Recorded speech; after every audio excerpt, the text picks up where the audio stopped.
A Redditor by the name of Jessica shared footage she recorded in the Airbnb she was renting. There wasn't supposed to be anybody else in the rental, and she didn't even meet the owners as the keys were left in the mailbox. Shortly into her stay, she was getting ready to take a shower when she started hearing sounds from inside the walls. She rushed to get her camera and get the sounds on video. This is what she captured.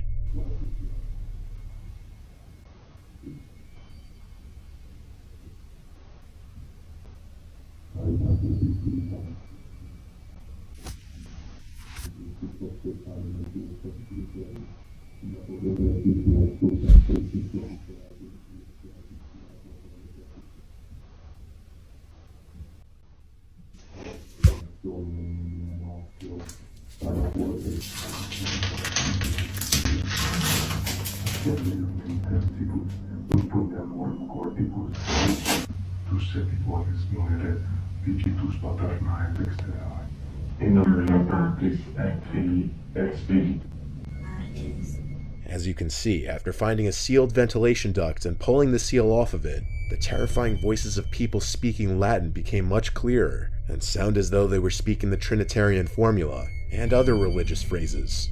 Strangely, the voices apparently fell silent abruptly, but that wasn't where the nightmarish experience ended for Jessica.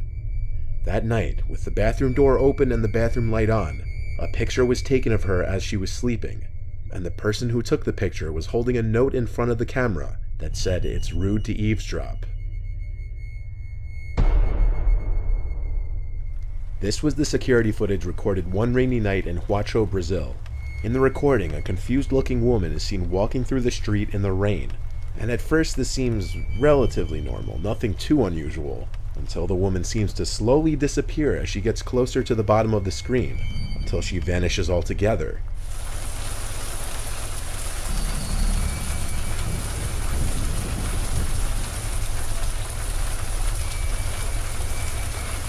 When zoomed in, you can also see the woman seems scantily dressed for the weather conditions seen in the video.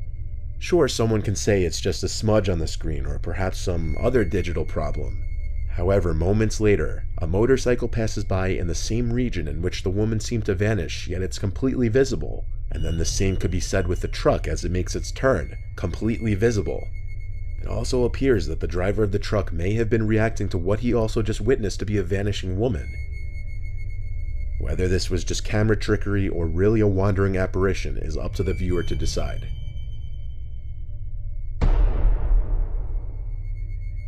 This video was captured in Costa Rica on someone's home security camera. At an off hour in the night, out from the woods comes a bizarre, horrifying looking creature.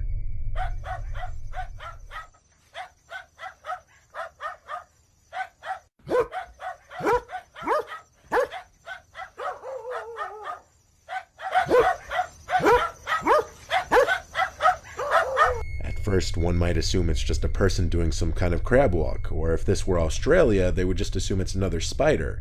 But you don't even have to watch too closely to ask why or how the arms and legs would be the same length if this were a person. If it was just a person contorting his or her body, the creature wouldn't appear as long as it does and would most likely have a noticeable lump in its back from them contorting their torso. Also, based on the dog's reactions, this was not the work of CGI, as they were reacting to something that's actually there and cause for alarm. This fourth video was taken from the Japanese YouTube channel Omogotoki Films. Their channel focuses on exploring haunted locations and capturing paranormal events on video.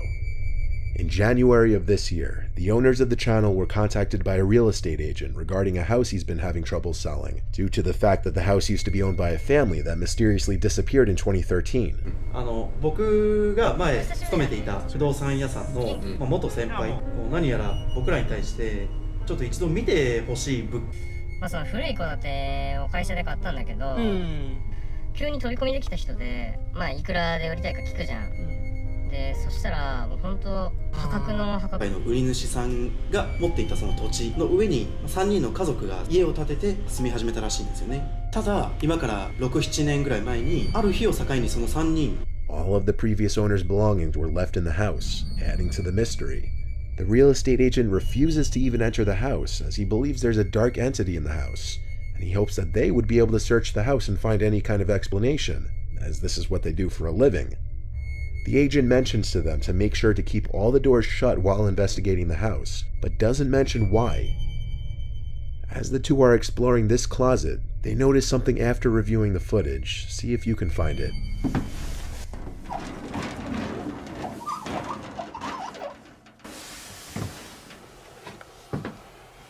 ほら、もう全部開いてるもん。ああ、確かに確かに。すっごい、ほんと。物がやばい。うん。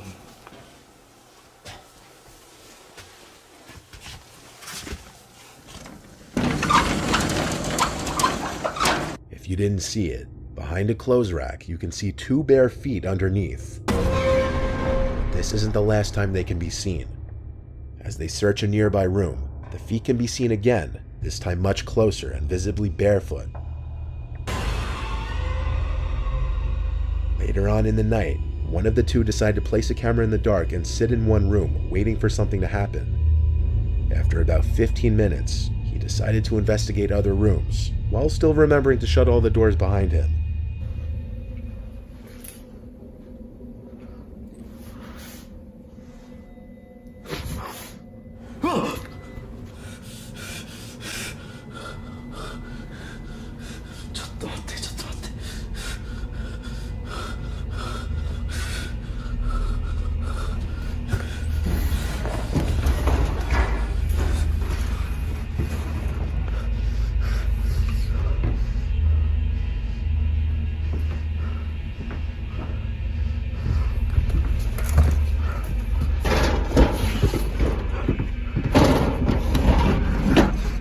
As you just saw, there was a face looking in through the door, but as he approaches, it disappears. There's no one outside the door. It could be speculated that the house is haunted by the family that mysteriously disappeared almost a decade ago.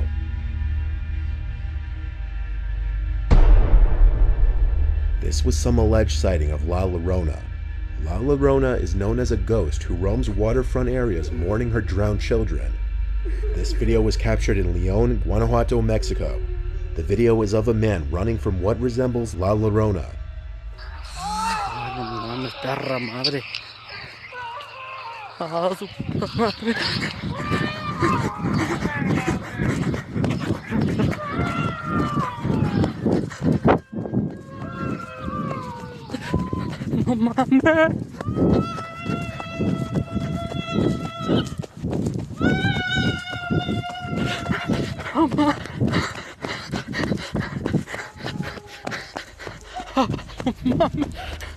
In the video, if you slow it down and zoom in, the figure in the distance resembles a woman in a white dress crying and yelling. The man was coming home from a party around 3 o'clock in the morning when he encountered the woman in front of him. As he starts to run in fear, the woman starts shouting at him, not making any sense of what she's saying. The man allegedly died 3 days after the sighting, and the cause of death was ruled a heart attack. This video was recorded in November of 2020, and it's just recently getting noticed.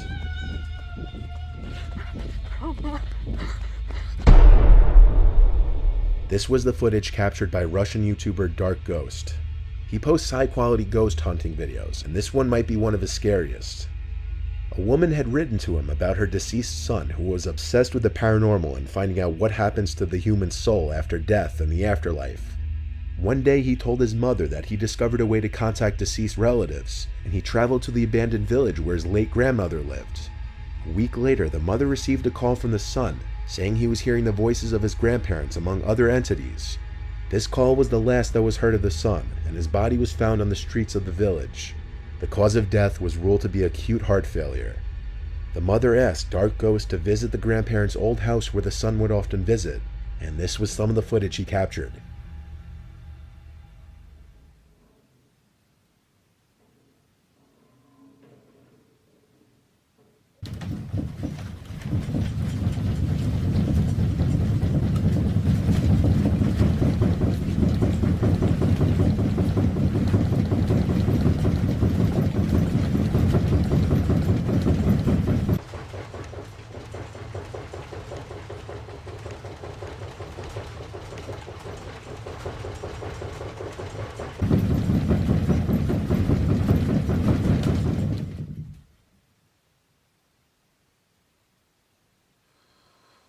various sounds such as footsteps and knocks can be heard throughout the video.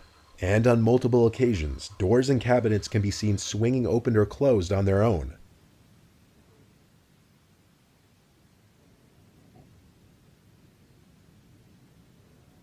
If you didn't see it, a black shadow can be seen floating across the screen clear as day.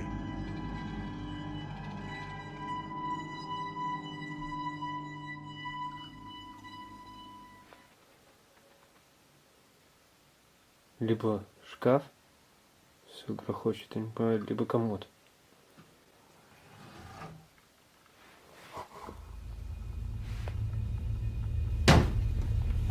Опа. Next, he enters a creepy red room populated with disturbing pictures that the woman's son would collect and bring to the house.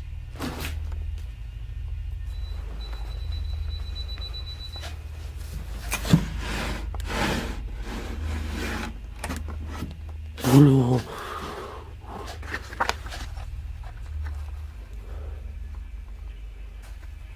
Вроде бы как.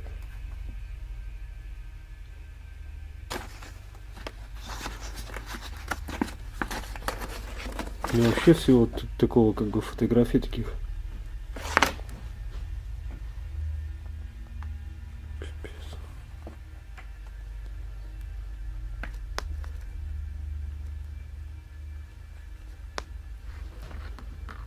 Это просто жесть.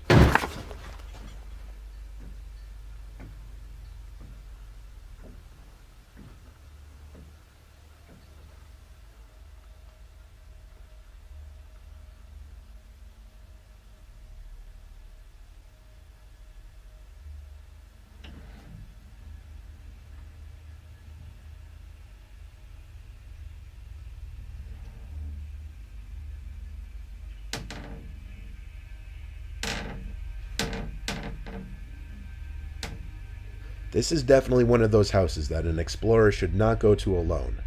Based on the events in this video, there may have been someone or something in the house with him, watching him the entire time. Could it be the spirit of the woman's son? Or perhaps a much more hostile entity? Or could it all just be trickery? As usual, that's up for you to decide.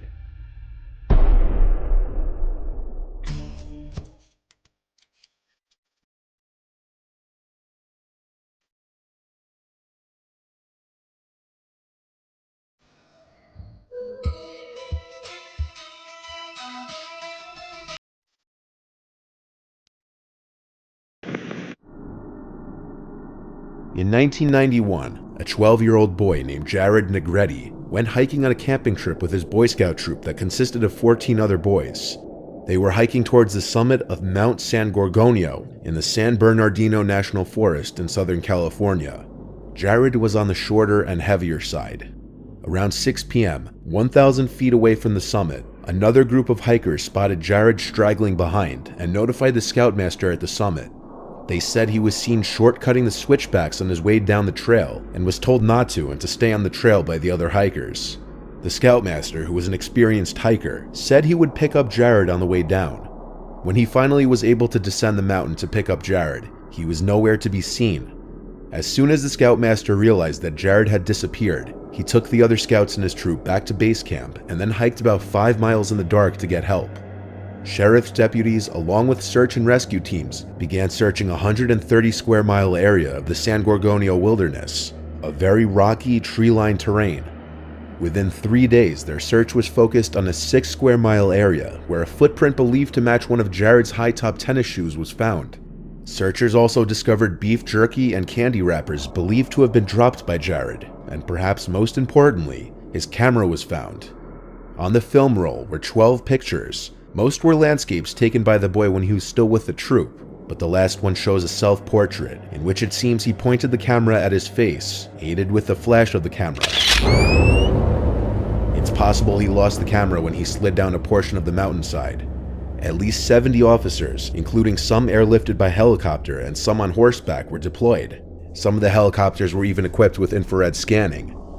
Over the next 2 weeks, as many as 3,000 people had logged 45,000 hours searching 50 square miles of the San Bernardino National Forest. So the question is, did he fall off the trail and slip down the mountainslide? While it's possible, it seems unlikely that his body wouldn't have been found in the immediate area around the switchbacks he was cutting down. Some people think he may have been the victim of a bear attack, but this seems unlikely as well, as there were no signs of blood, drag marks, or other evidence linked to any animal attack. Some believe he was abducted by a predator, given the mountain is well used by hikers. To this day, 3 decades later, Jared's remains have never been found.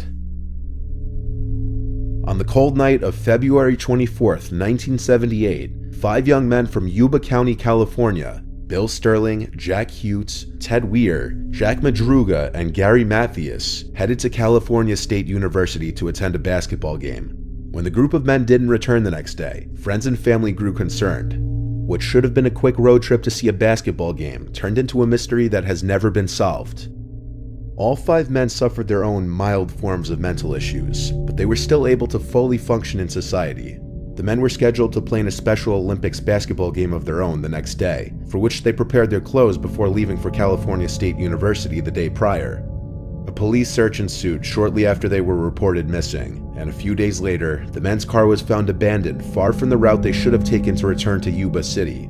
In fact, it was a whole hour in the wrong direction of Yuba City, having been driven up a winding mountain pass in the Plumas National Forest at the northern point of the Sierra Nevada. The car had a few empty food wrappers and drink bottles. Apart from that, the car was empty. The car was found in working condition. It was lodged in a snowbank with no signs of foul play. However, the car could have been easily pushed out by the 5 young men, raising more questions. For the next week or so, police and forest rangers searched the area hoping for any signs of them, but unfortunately any possible tracks of the men, or even God forbid their bodies, were covered by a passing snowstorm. Multiple sightings of the 5 young men were reported, but none led to their discovery. First, a man named Joseph Scones called police, saying he saw the group of men on the Friday they disappeared, while he was trying to push his stuck car out of the snow. Joseph suffered a mild heart attack while trying to push his car out, and when he saw flashlight beams outside his car and a small group of men, he tried to call and ask the men for help, but they suddenly disappeared as if they ignored him. A second witness said she saw 5 men in a red pickup truck on Saturday and Sunday, an hour from where the car was abandoned. She told police that 2 of the men came into her store to buy food and used the phone while the rest stayed in the truck. Their disappearances continued to baffle everybody, even more so when the snow melted months later, in June of that same year, because more questions arose. A local man noticed a broken window on a Forest Service trailer, and when police inspected it, they found the dead body of Ted Weir inside. He appeared to have died from starvation, despite having food readily available nearby in the trailer. He was wrapped in many layers of blankets, and his feet were badly frostbitten, but what makes no sense is the fireplace, which could have been easily set up and could have kept him warm, was completely untouched, and on top of that, warm snow clothes that were found in the trailer were unused by Ted. It's possible he lived up to 13 weeks after the initial disappearance.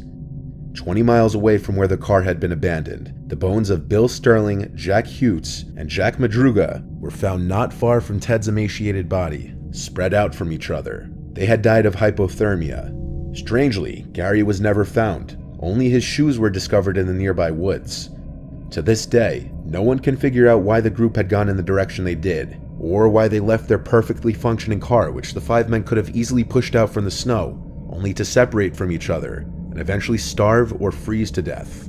On top of this, all of their families agreed that it was uncharacteristic of them to not help John Scones push his car out from the snow when he called out for help, and why Ted didn't even attempt to start a fire or the trailer's heating system, or eat the food found in the trailer, still makes no sense at all.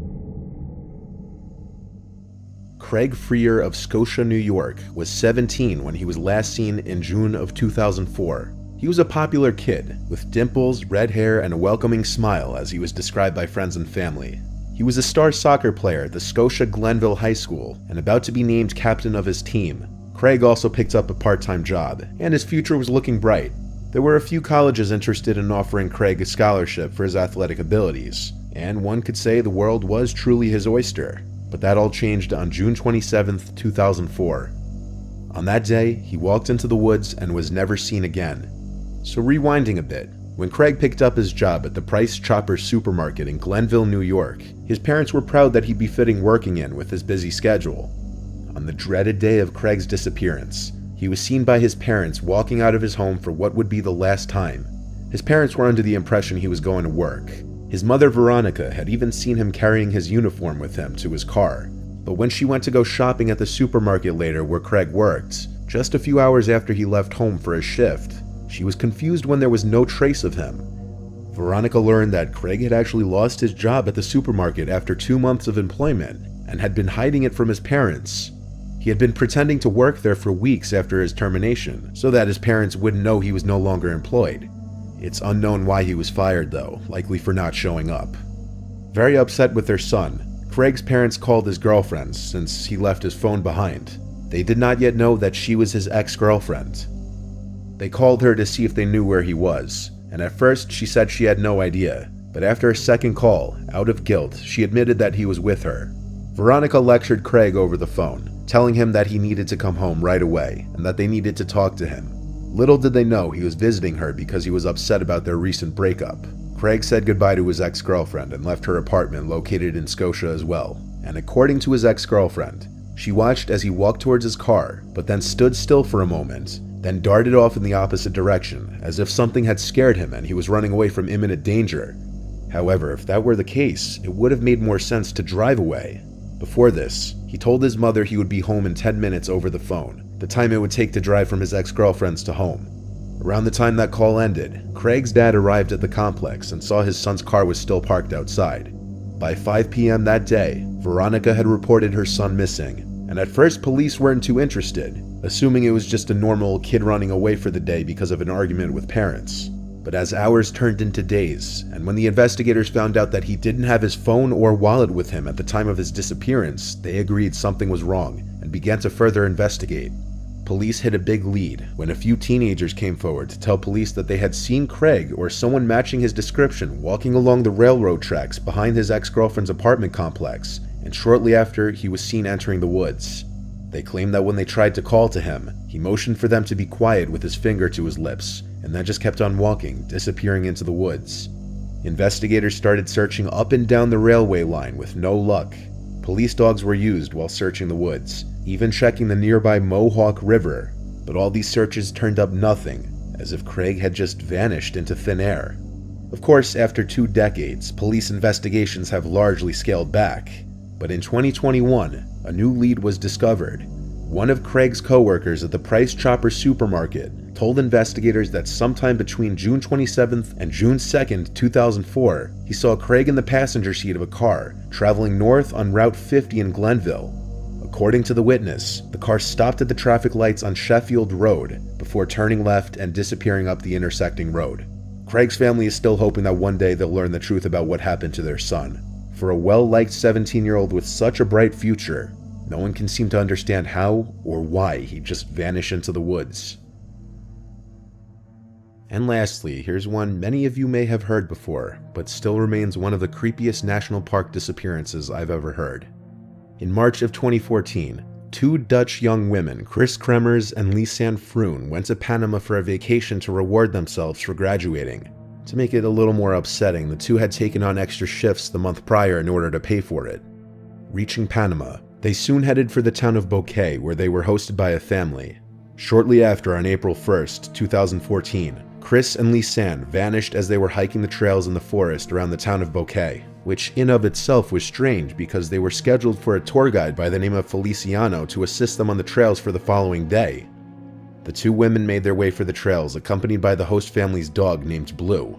When Blue arrived back home later that evening without the girls, the family became concerned and tried contacting the mother of Lisanne, who then proceeded to try to make contact with her daughter, but to no avail. On April 2nd, the following day, Feliciano was waiting for the girls to show up for their hike, but they never arrived. La persona que por un evento que teníamos pendiente de hacer el día miércoles a las 8 de la mañana les fui a buscar, no las encontré y ya al darnos cuenta que no habían dormido en su casa donde habitualmente estaban con la familia, al día siguiente. He went to the home of the host family the girls were staying at, but they weren't there as well. In fact, most of the women's belongings were still there prior to their disappearances. The women did have their cell phones, but they wouldn't answer any attempted calls. As panic began to set in with everyone, the police were contacted and an extensive search began, with the help of everyone from farmers and locals to detectives, search dogs, helicopters, and more. The search lasted for 10 days, yet no trace of Chris and Lisanne were found. 2 months had passed, and a local found a backpack belonging to one of the women.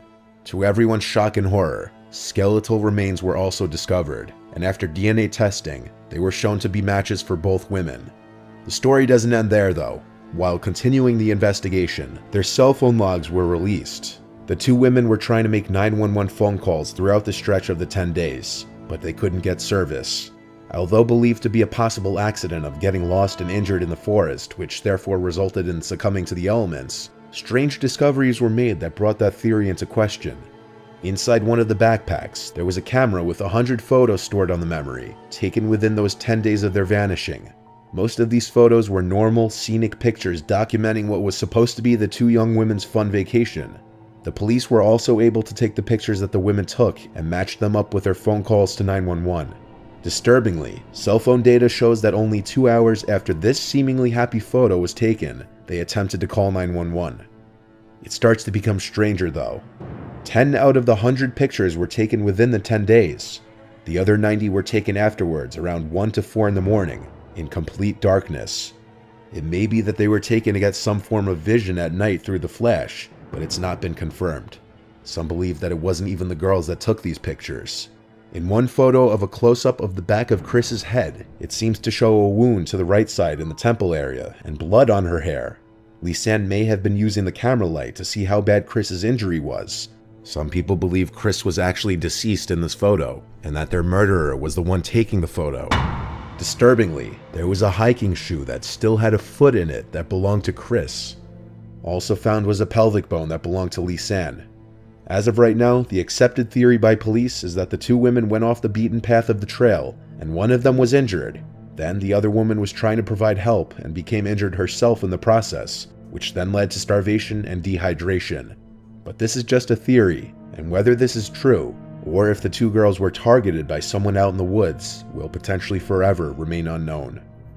But wait, what if the tour guide had something to do with it? A lot of people believe Feliciano had something to do with their deaths. In fact, multiple women have left reviews on the tour guide warning women not to go into the woods alone with him, as he can become very touchy-flirty, even allegedly joking with one girl that he'd chop her leg off. On top of this, Feliciano was the one to find the shoe with a foot in it behind a specific tree trunk, almost as if he knew to look there. There are a lot more details that go into this theory, but that would remain a video for a different day. For now, whether the tour guide had any part in their disappearance may forever remain a mystery, just like the rest of this case.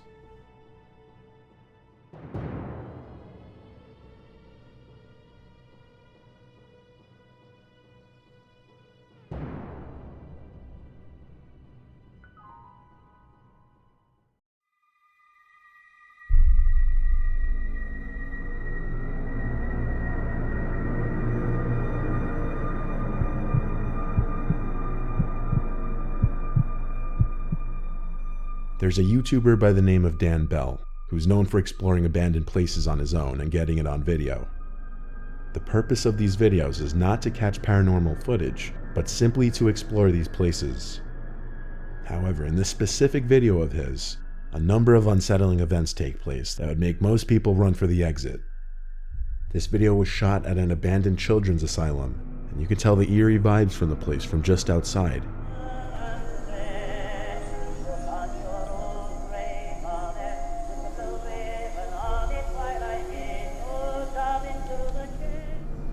Dan's camera battery inexplicably explodes in his hands, which is only the start of the strange occurrences. Shit! Fucking battery exploded. Soon after, without even knowing it, Dan is being stalked by an unknown presence. In this shot, you can see what looks like the shadow of someone's arm making a motion as if they had just told someone to shush.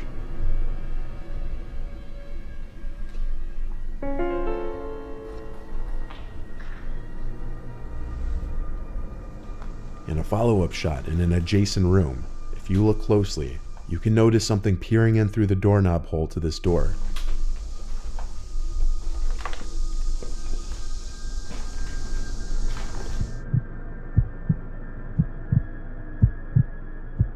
Exactly 1 minute later in the video, What looks like a white figure can be seen peering at the camera as Dan turns. And when his hand moves away, you can see the figure is gone.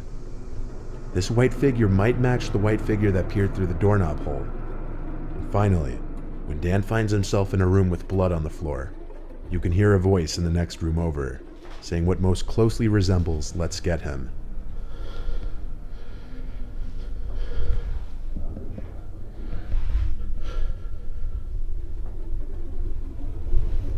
Oh my god, I'm gonna fucking freak out.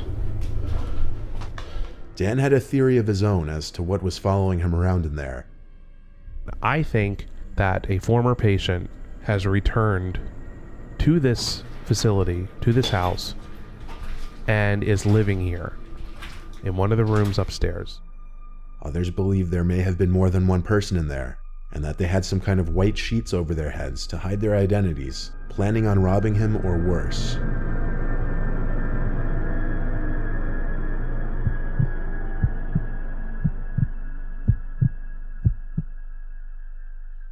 Powlee's Island is a small town in South Carolina, which by the immediate looks of it is a very peaceful place.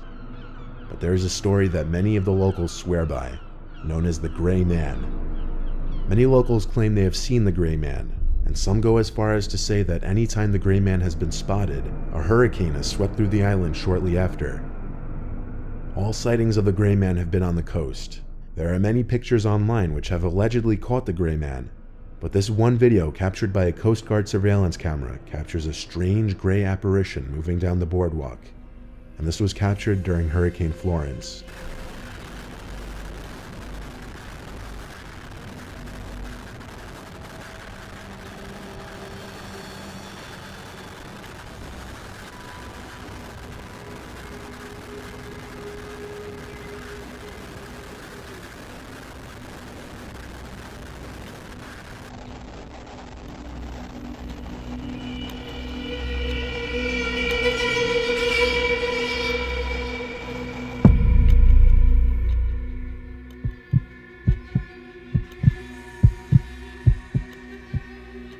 YouTuber by the name of Time to Play TV decided to spend the night at an allegedly haunted hotel in Georgia, the Riverview Hotel. As you know, this is where we went to. This place that the video you're about to see is a haunted hotel. It was made in like 1916 by 3 women who had it built, and then they ran it, and they obviously eventually have passed away. And then I guess the sightings started happening after they started passing away. People would see a woman in the hallway. Stuff would move, stuff would happen, and people would say, "Hey, that's the girl I saw. The pictures on the wall is the woman I saw." His plan was to set up a camcorder in the room while he slept and try to capture any paranormal footage. Unbeknownst to him until after his visit, a visitor had recently died in that exact room he stayed in. Before even setting up his camcorder, strange things already started to occur, like the fan turning on and off and the bathroom door shutting on its own. My fan has shut off and turned back on. See that? Now the fan and the light are both plugged in behind the bed, and they're connected. So that shuts them both off. You hear the fan shut off? And the fan by itself is turned off, I want to say, maybe 2 or 3 times. The bathroom door over there, it's closed. Now, I don't mean a little bit. I mean, it's fully closed. Now, the reason it's open now is because I thought maybe a breeze, maybe something. There's no windows open. I got nothing going on, and that thing right there is just closed all by itself. It's closing right now, guys. It just moved a little bit. I'm telling you, it just... See that?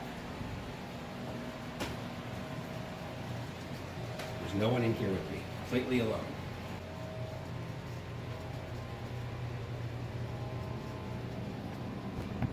No?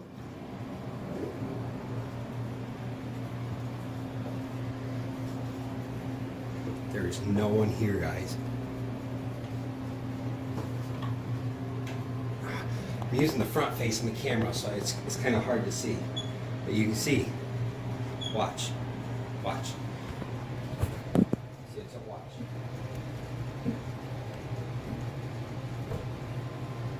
doesn't close by itself. Then night came, and upon checking the footage the next morning, he could see things were just as strange overnight.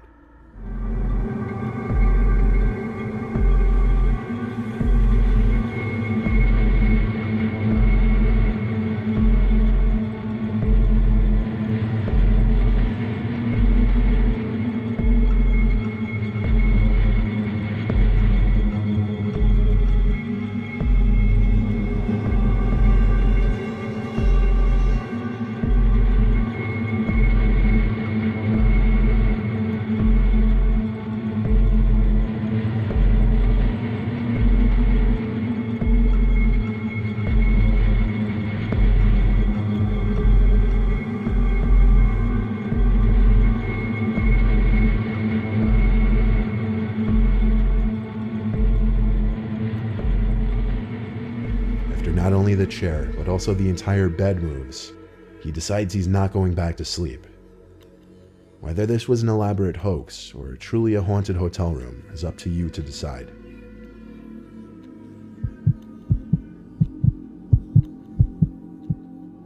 It's the story everyone's heard 100 times already. A house nestled in the Long Island town of Amityville, which will forever be linked to what is known as the Amityville horror phenomenon. On November 13th, 1974, the estate was the scene of a mass murder. Ronald J. DeFeo Jr., who was 23 at the time, shot and killed with a rifle his entire family while they were asleep, which included his parents and 4 siblings. 13 months later, the Lutz family purchased the 5-bedroom, 3.5-bathroom home at a drastically reduced price of $80,000. But they only lasted 28 days before leaving it due to strange phenomenon, including George Lutz, the father, waking up at 3 a.m. every morning, which was around the time Ron DeFeo carried out his murders, and the youngest daughter, Missy, beginning to speak to an imaginary young entity in the house. A camera investigation was conducted of the house, and out of all the pictures taken, one stood out the most. The boy in this picture is commonly thought to represent the youngest DeFeo family member, who was murdered in the house, and also the entity that Missy had been communicating with.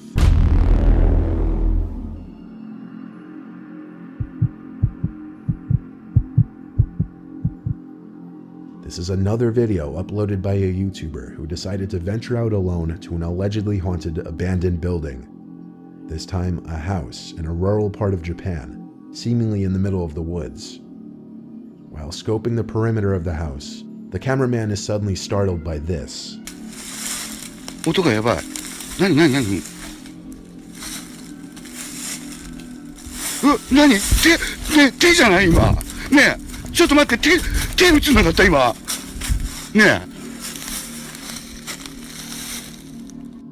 A hand can be seen grabbing the corner of the house, causing the man to flee. Even after this, though, apparently the cameraman is still determined enough to enter the house to continue with the investigation, against anyone's better judgment. 何なんか聞こえる。うわ、ちょっと待って。なんか聞こえるんだけど。何？嘘。うわ、聞こえた。うわ、聞こえちゃった。どうしよう。うわ、ちょっと待って。Shortly after entering the basement, this is what the camera catches. 裏側。ねえ。いや、マジでやばい。なんかいる。絶対いる。何？ The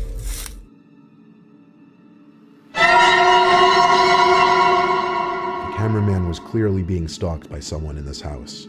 By who remains a mystery. Some reactions to the video even suggest that it may have been the ghost of someone who formerly lived there.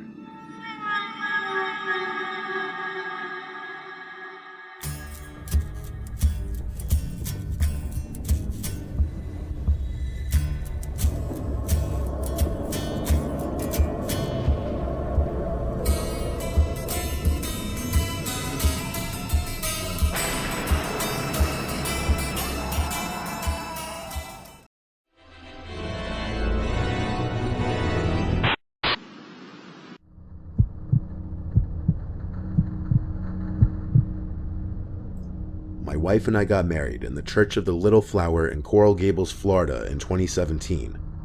We invited all of our close friends and family, including the family that neither of us really liked, because that's just what you're supposed to do. My wife Allie has this estranged aunt Chelsea that no one in her family is really close with. She used to have serious drug problems. It spiraled her down a path that just led to a rift between her and the rest of the family. Well, Aunt Chelsea was invited to the wedding, and when she showed up, she surprisingly came with a date. But unsurprisingly, he didn't look like the kind of guy you want to bring home to mom and dad. Right from the first time I laid eyes on him, I knew he was different, not in a pleasant, quirky way. After the wedding ceremony, of course, came picture time. The 6 bridesmaids, 6 groomsmen, and my wife and I all went to this nice backyard section of the church campus to have pictures taken by the hired photographer. Some close family from both sides came along as well to watch while most others went to the party hall. Aunt Chelsea and her date came to watch us take pictures as well. This was when I first got his name, Rob. The two of them were making everyone uncomfortable, like everyone in the bridal party would joke around and we'd genuinely laugh. Then either Chelsea or Rob would yell out these weird, inappropriate things. They just kept doing it to the point where they created awkward silences, and all of us were just internally cringing, dreading what weird things they'd say next. It got very awkward very quickly, let's just say that, to the point I wanted them to leave altogether. Anyway, we eventually finished with pictures. Then we migrated to Comber Hall, the party hall connected to the church, where food and drinks were being served. Being the groom, all the attention is on you at all times. You barely have a chance to sit down and gather your thoughts or even eat. Every second I had someone else coming up to congratulate me, and eventually that person was Rob. He shook my hand again, his breath terrible, and his arms scarred up. He wasn't wearing a long-sleeved shirt, rather a stained gray polo. He seemed like a filthy person all around. He started talking to me with this loud, almost demeaning tone. I did my best to just be polite, and eventually he walked back to Chelsea. This was the last time I saw him that day. Eventually I saw Chelsea sitting by herself at the table, so I asked Allie where that Rob guy went. She had no idea either. After a while of Chelsea sitting by herself, Allie went up to her to ask her where her date was. Chelsea didn't know. She hadn't seen him in an hour. Chelsea also explained that they met in rehab, and that she had only gone out with him 4 times. Allie grew concerned with this man being here after hearing this. We asked our parents and some close family to look around for the man, to confirm if he was still there or not. There was some concerning news when one of my relatives said that some of the gifts in the room where the gifts were being stored were missing. We immediately attributed this to Rob, and had an employee ask over the microphone for everybody to keep an eye out for Rob. Chelsea wanted to call his cell, but she couldn't find her phone. This put a slight damper on things, but we didn't let it ruin our wedding day. Our parents called the police and dealt with them on the side, with the help of Chelsea giving information about Rob. After the wedding reception, a few close friends came back to our hotel room for a little after-party of sorts. Chelsea had texted Allie asking for our home address, because she had to drop off her gift that she forgot to give. Allie responded, and then our good time was interrupted by a distressing phone call from Chelsea's phone number. Allie turned off the music and put it on speakerphone. There was a male's breathing on the other end, like horror movie shit, like he was trying to creep us out. Allie kept asking where Chelsea was, to no avail. Eventually the person on the other end hung up. Allie called her grandma, who was the only one close enough with Chelsea to know where she would be, and she confirmed that Chelsea was staying with her for the night. Chelsea got on the phone and said she lost her phone at the wedding, and she didn't know her Apple ID or password, therefore she couldn't even track it with Find My iPhone. Our best guess was that it was that Rob guy. We were now concerned that he knew our address and that we weren't home. We were too drunk to go home, so we asked my dad to stay there for the night and watch the house. He gladly did so. And the next morning, we woke up to texts and missed calls from my dad. He said someone kept tapping on different windows to the house, as if to be messing with him. He called the police, but they didn't find anyone. That same day, we went to the police station to see what could be done about pursuing Rob, who we suspected was the one behind all of this. But without video cameras catching the thief in Comber Hall, and given that Chelsea's phone had been turned off or destroyed, there was little to nothing the police could do. Chelsea told us that she and Rob had gotten into a verbal argument, and that he blamed us for whatever she was saying. He thought we didn't like him, and in his words, we sabotaged him. This just further led us to believe he was responsible for that weird phone call and coming to our house in an attempt to scare or harass us. We never saw or heard from that Rob guy again, and we have only started to further distance ourselves from Chelsea after that.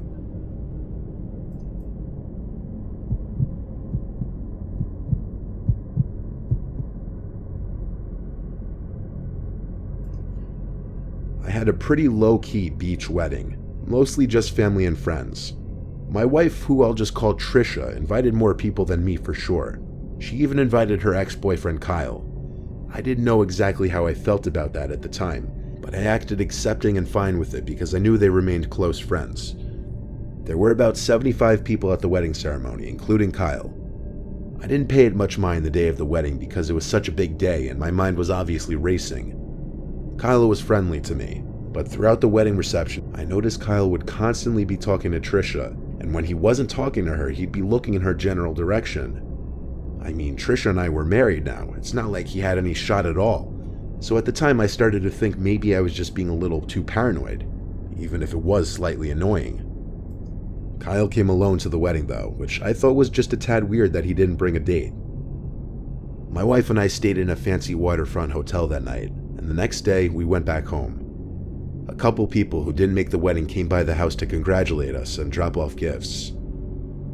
Surprisingly, Kyle stopped by as well. Trisha and I had recently moved into a new house together, and Kyle claimed to have stopped by to check out our new place and to drop off his gift that he didn't get to give us yesterday. He handed us, well, Trisha specifically, an envelope and a little foot-long teddy bear holding a heart. On the heart was our initials, which I actually found to be a nice, thoughtful gift. We gave Kyle a tour of the house and he stayed for a beer, but after that he said he'd better get going and congratulated us once more before leaving. Inside the envelope was a card containing $100. As nice as I thought the gifts were, I still believed he had some serious feelings for Trisha, and I asked her to ease back on the friendship a bit. She couldn't see what I saw though, apparently. She swore up and down that they were just very close friends and that there were no feelings left on either side. Trisha put the teddy bear next to some of the other gifts on our dressers. While my wife and I were in bed together having a romantic moment, I stopped her when I heard this weird noise. I couldn't put my finger on what it was, but it sounded like a small electrical component. I looked around for my phone and found it was on my nightstand. I chalked it up to being a vibration from a text notification. Like half an hour later, laying in bed with the light off, I once again brought up Kyle, asking if he'd texted her since the day before. She said he has, and I got a little annoyed. I repeated myself, saying I don't want her talking to him anymore. She got a little mad at me for accusing her of being interested in him at all. I assured her he was still interested in her. Why else would he stick around in his ex's life like this? She got back at me with her assurance that she doesn't view him romantically at all, that she's no longer attracted to him, and that she broke up with him for a reason. She followed this with she will ease back on her contact with him. I apologized for coming at her like that, and we went to sleep. The next day, when I got home from work, Trisha exclaimed that Kyle randomly blocked her on Instagram, and when she texted him asking what's wrong, he replied, "What do you care? I heard the things you said." When she tried texting back asking what he was talking about, she saw that he blocked her number now too. I wondered if maybe she butt-dialed him on her phone while we had that conversation the previous night. But when she checked her call history, his name wasn't there. I wasn't angry though. Him blocking her meant I was right. He did still have feelings, and now he'd be gone. That night while in bed, we talked about it some more. Then I heard the little electronic vibrating sound again. I looked at the teddy bear on the dresser. Then I got up and went to pick it up, and my heart dropped. I grabbed a knife from the kitchen and started to tear the bear open. Trisha realized it immediately too. The inside of the bear's head was a square electrical component wired to what was very obviously a camera behind the left eye and a microphone box wired to the left ear. This was connected to some kind of Bluetooth device that would probably allow a phone to send and receive data. We went to the police that night with the teddy bear and filed a police report. We then hired a lawyer and pressed charges against Kyle for invasion of privacy, and the judge ruled in our favor and required Kyle to pay us $15,000 each. Trisha also got a restraining order against him, and that was the end of him in our lives. Though we still do sometimes worry that he may pay us an unexpected visit. If he was crazy enough to wire a teddy bear to spy on us and possibly watch us in bed together, who knows how far someone like that is capable of going?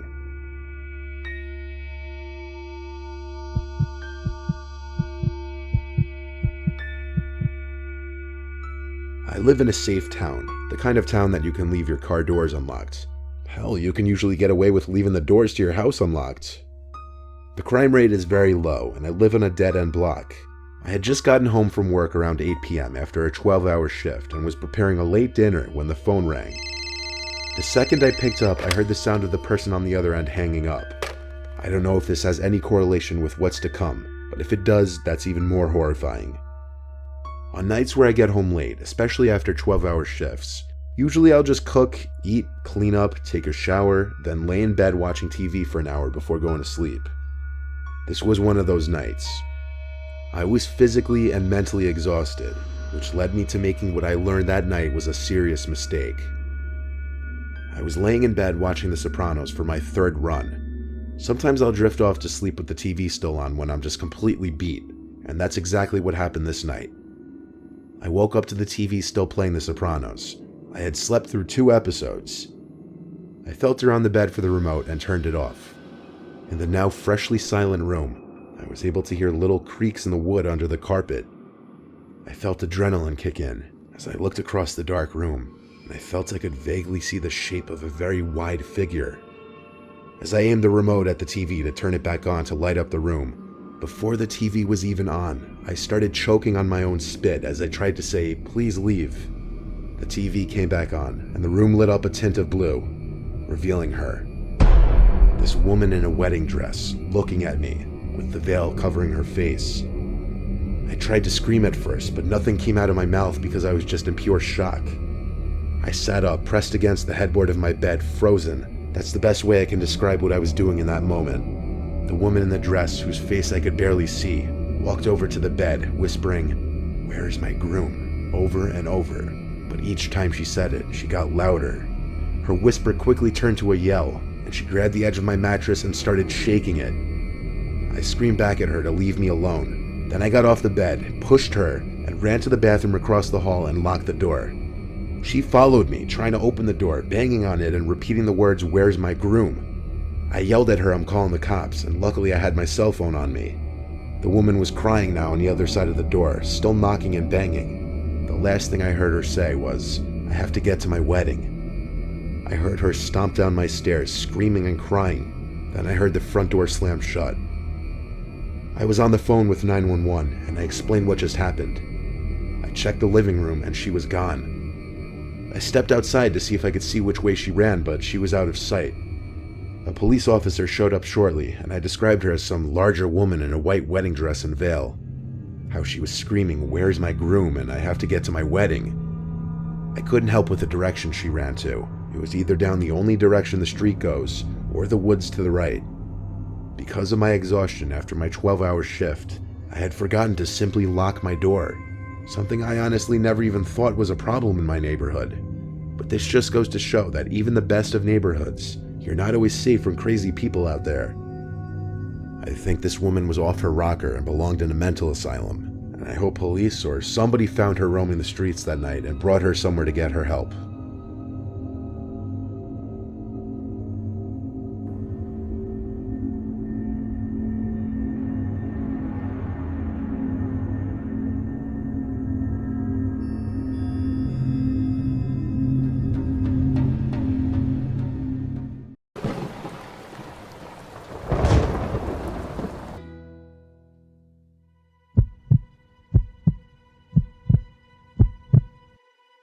I've always loved thunderstorms ever since I was a kid, and so does my 6-year-old son.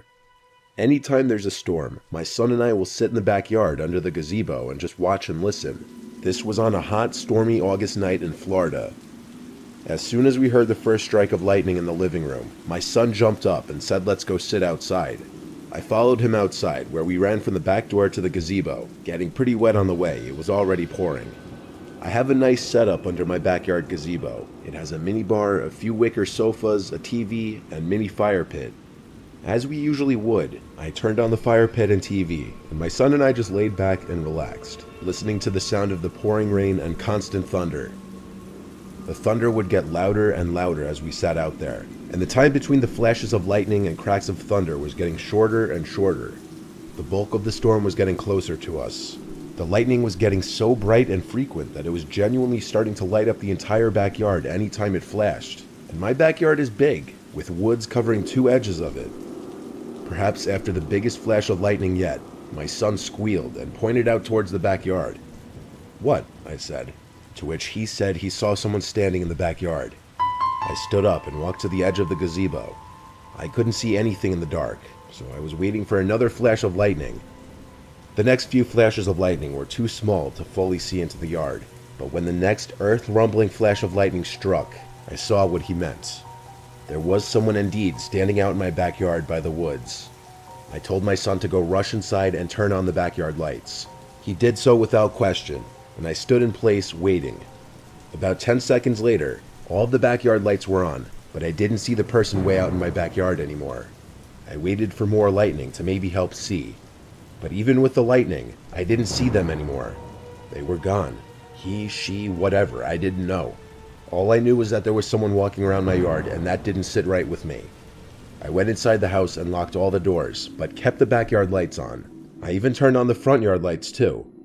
I didn't want to tell my wife, but my son had already done so anyway, so when she was all concerned and asking if we should phone the police, I lied to her and told her I saw the person out there leave. She asked if it was a man or woman, to which I replied woman, as it sounded less scary.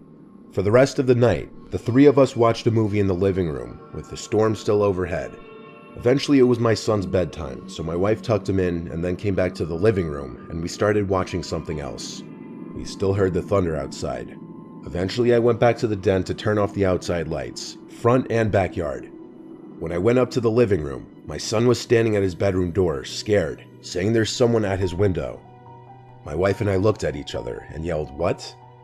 I pulled him away from his doorway, and then I stood at the doorway, looking at the window, waiting for the lightning.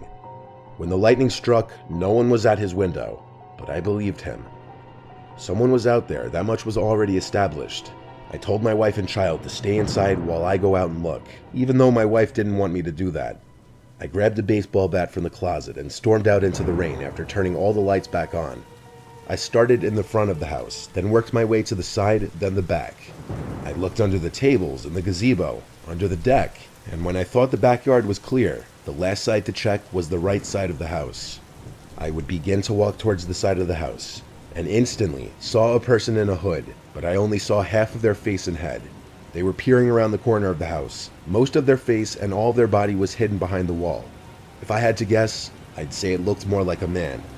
I screamed, but I also ran in that direction with the bat raised up. The person disappeared behind the corner. When I made it past that corner, they were gone. Even with all the lights on, I didn't see anyone there. I went back inside and told the 2 of them that it was okay, that I chased the man away. But my wife did not like to hear that it was a man. I made sure to close all the blinds in the house now. Luckily, we weren't bothered again by that man. My son slept in our bed with us that night just because he was so scared, and I understand why. I didn't see it, but I can only imagine how scarring it was to see a man standing at his window at the young age of 6.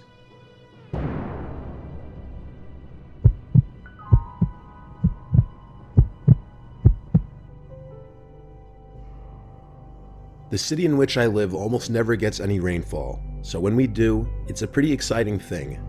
The kids like to go out and play around, the farmers are thankful that their crops will thrive, and it's just a nice piece of scenery. The last time there was a big thunderstorm, my friends and I were all playing some game together, though I can't remember which one it was. I knew the thunderstorm was rolling in when everybody's microphone played the same sound of the first thunder, and it was big. When I heard it, I thought it was a gunshot or firework. Then I saw the lightning outside my window, and hopped over to my bed to see the storm forming. What I saw was much more unsettling. Across the street from me was a man. He wore a gray hoodie and some jeans. He looked fairly tall, though not too muscular, and he was just standing there. I couldn't tell if he was looking at me or not, as his face was obscured. Then he started to walk down the street, so he wasn't looking at me. I felt relieved, yet still a bit paranoid. I got back on the game with my friends and we continued to play. The About 15 minutes later, the storm had fully started. I told the 4 of them I was leaving to go watch the storm, and I'd be back in a while. I walked out front and stood under the porch, watching as the lightning flashed and the rain struck the ground in a soothing rhythm. Then I looked down the street to my left, and there he was, the man standing at the corner of the street. I was scared a bit, but I still had my head trying to reason this out. It's not uncommon for townspeople to stand out in the rain. It is a rare occurrence after all, so I paid little attention to it. After about 5 more minutes, I decided to go back inside, and as I opened the door, I turned to where the man had stood. He was gone now, which made for a more eerie scene. I walked inside, where 2 of my little siblings were dancing to a Bubble Guppies song. My other 2 siblings were in their rooms, doing who knows what. I went back to my room, but instead of playing the game again, I decided to go do something else, though I didn't know what to do. Then I heard the all too familiar buzzing of my phone when I received a text. I picked it up and opened the messenger. It was an unknown number. They had sent me 2 texts. The first read, "Have you forgotten?" and the next read, "I know you didn't." My first thoughts were the man that I had seen outside, but then I thought of how slim those chances were. How would he have gotten my number? Why would he target me for whatever he was trying to do? I decided my friends were pulling a prank on me and decided to check. I went to the group chat and asked if anyone had been prank texting me. They all swore that they weren't, though it's hard to tell over text if they were lying. I decided to believe them and went to watch TV. Some time had passed, how long exactly I don't remember, when there came a ring at the door. It was way too late for visitors, so who could this be?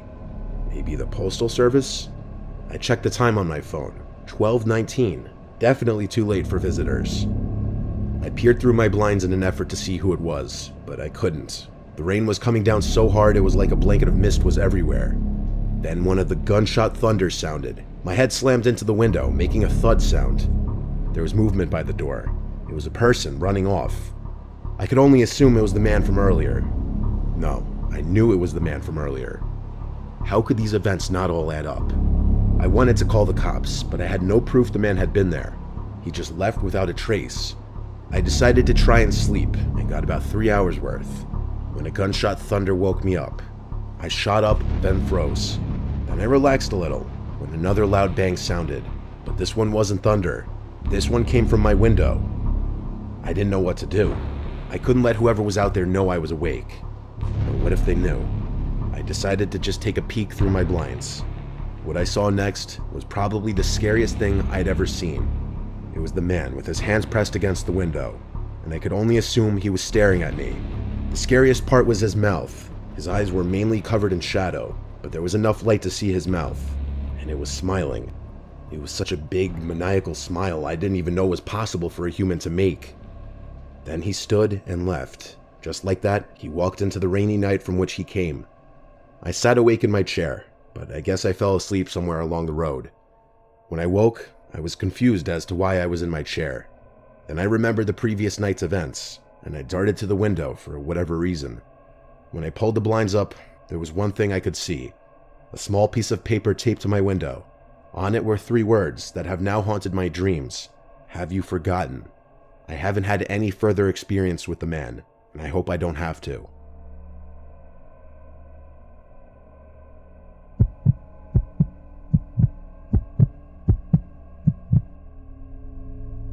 It was a night I was working late. The weather outside was awful, and I was just leaving my job to go home. It was about 12 a.m. during a thunderstorm. I used to drive a 2005 Ford Fusion, a little car not ideal for crappy weather and roads. I was taking my usual route home, and the rain was so bad that even having the windshield wipers on the highest setting didn't help that much. I still could barely see. I was going 40 miles per hour on a 55 mile per hour road. That's how bad it was. There were no other cars around me. And when I least expected it, through the water building up too quickly for my wipers to handle, thus partially blocking my view, I saw someone dressed in white running across the road, from one side of the woods to the other. I saw them almost too late. I had to slam on the brakes and swerve to avoid hitting them. I swerved and lost control onto the grass before crashing head-on into a tree. The airbag deployed and my whole body jerked forward into it. I couldn't even believe what just happened at first. I was in shock. I knew immediately my car was totaled, but when I slowly started to accept what just happened, I started to look around my car for the person that just ran across the road randomly. I was currently in the middle of a quiet highway with no buildings nearby for miles and no cars to be seen. There should have been no one walking around here, especially in this weather this late. It was a work night and extremely late, so I was nervous nobody would pick up. The first person I called was my brother, who didn't pick up after several attempts. He was definitely asleep. I tried my sister next, with equal results. I didn't want to have to involve either of my parents in this, but with no other option, I called my dad on his house phone, which was sure to wake him up. He picked up on the last ring, and I explained the situation. I told him I'd need assistance, and didn't know what number to call for a tow. After ensuring that I was okay and that I had no injuries, he gave me the number for our family's roadside assistance company to call. He said he'd get dressed and drive over to me. His house was about 10 to 15 minutes away. My dad also told me to get out of the car to look for whoever was crossing the street and to keep my doors locked. When we hung up, I stayed in the car, nervously looking around every window, though not seeing much because of the pouring rain. I truly was so scared that I was about to piss my pants, knowing someone was out there, wondering if they intentionally ran in front of my car. I called our roadside assistance company, and they were sending a tow truck right away. About 10 minutes passed since the phone call with my dad now, and I texted my dad, "Are you on your way yet?" He texted back, "Yes." I had my hazards on, though I'm sure the car being ran into a tree would help enough in finding me. I turned to my right, as if I instinctively knew someone was there, and I jumped out of my seat and screamed at the top of my lungs as I felt like my heart dropped out of my body. There was a soaking wet man in white, looking into my car with his mouth hung open in an O shape and his eyes squinted. He then put his hands on the glass and started to rub the windows. I didn't know what he was doing, but I yelled at him to go away. He started to try opening the locked door, and when it wouldn't open, he started to pound his fists on the glass. He did all of this with his mouth still hanging open in that weird O shape. I didn't know what to do other than call my dad again. He picked up, and I basically cried into the phone that there was a random man trying to get into my car. My dad screamed into the phone not to open the doors, and that he's almost here. He stayed on the line with me as the man outside started to hit the window with his elbow, causing me to scream and my dad to panic into the phone. Surprisingly, the glass didn't shatter, and as if my prayers were answered, I saw headlights approaching from down the road and pull up behind my car.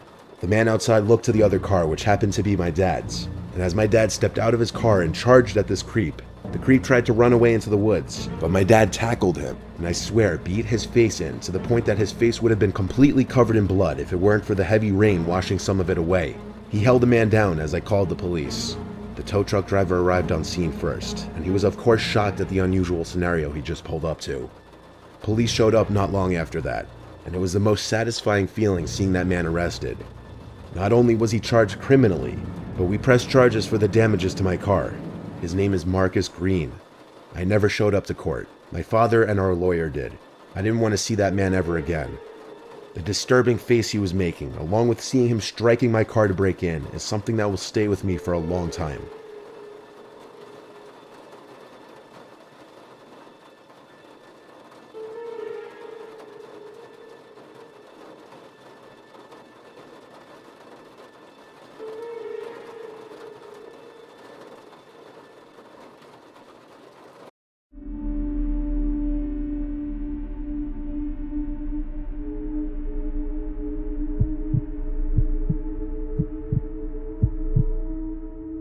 Ages ago, when I was a boy, one of my favorite things to do would be to have sleepovers with my friends, especially my friend Joe. Joe had the coolest house layout. It was big and it had this huge basement with a pool table, air hockey table, and the entire basement looped around in a big circle, and we'd often ride his scooters around the loop in the basement while on our sugar rushes after hours of playing video games and eating junk food. The best part was his parents could never hear us down there, as they slept all the way upstairs.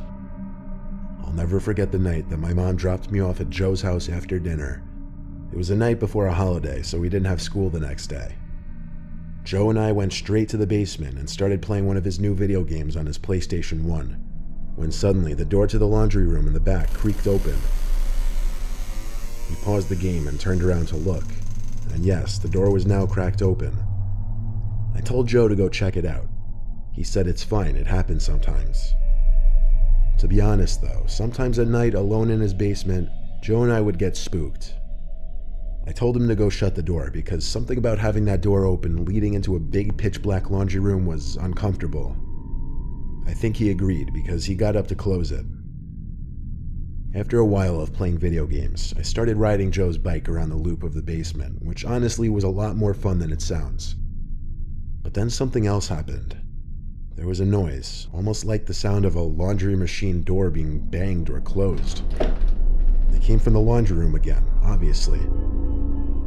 This time Joe and I ran up the stairs freaked out, and Joe called his dad to come check the laundry room. His dad opened the door to the laundry room, had a quick 5-second look, and calmly said there's no one in there.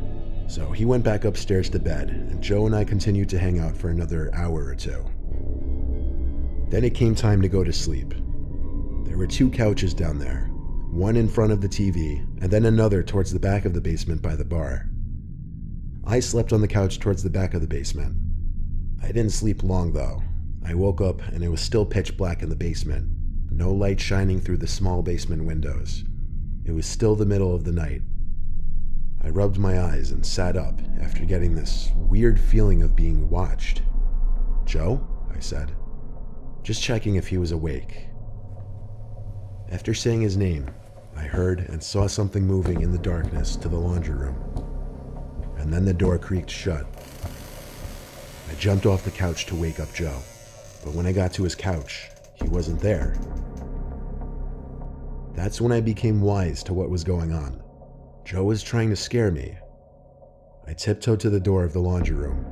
I figured I would reverse it on him and scare him instead. I put my hand on the doorknob, and after a little mental buildup, I yanked the door open and went inside screaming. I turned on the light to the room, but Joe wasn't in there. Where could he be hiding? In that moment, I was beyond confused. I knew he had to be in the room. Then I noticed something through the glass of the dryer machine. I walked over to it and knelt down. Someone was in the dryer machine, crunched up and like a ball. You know how dryer machine doors usually have a sort of tinted glass that's hard to see through? Well, while I knew there was a person in there, it took me a few seconds to catch on that the person that was in the dryer machine looking back at me was not Joe. It was some grown man. I started screaming and ran all the way upstairs to Joe's parents' room. Everyone in the house came out from their bedrooms in response, including Joe. Joe apparently was having a hard time falling asleep on the couch, so he went upstairs to his bedroom. I yelled there was someone hiding in the dryer machine. As Joe's dad started his way storming to the basement, somebody ran through the living room and out the front door. Joe's mom let out a scream as his dad ran outside in his slippers to try to catch the man. Of course, being that he was only in slippers, he didn't have a chance. When he came back, Joe's mom had already called the cops. When the cops came, they asked me if there was anything specific that I could make out about the man. All I could say was that he was wearing dark clothes. Joe and I slept in his room. I slept on the floor with a blanket, and we kept the door locked. We took a break from the sleepovers for a while after that.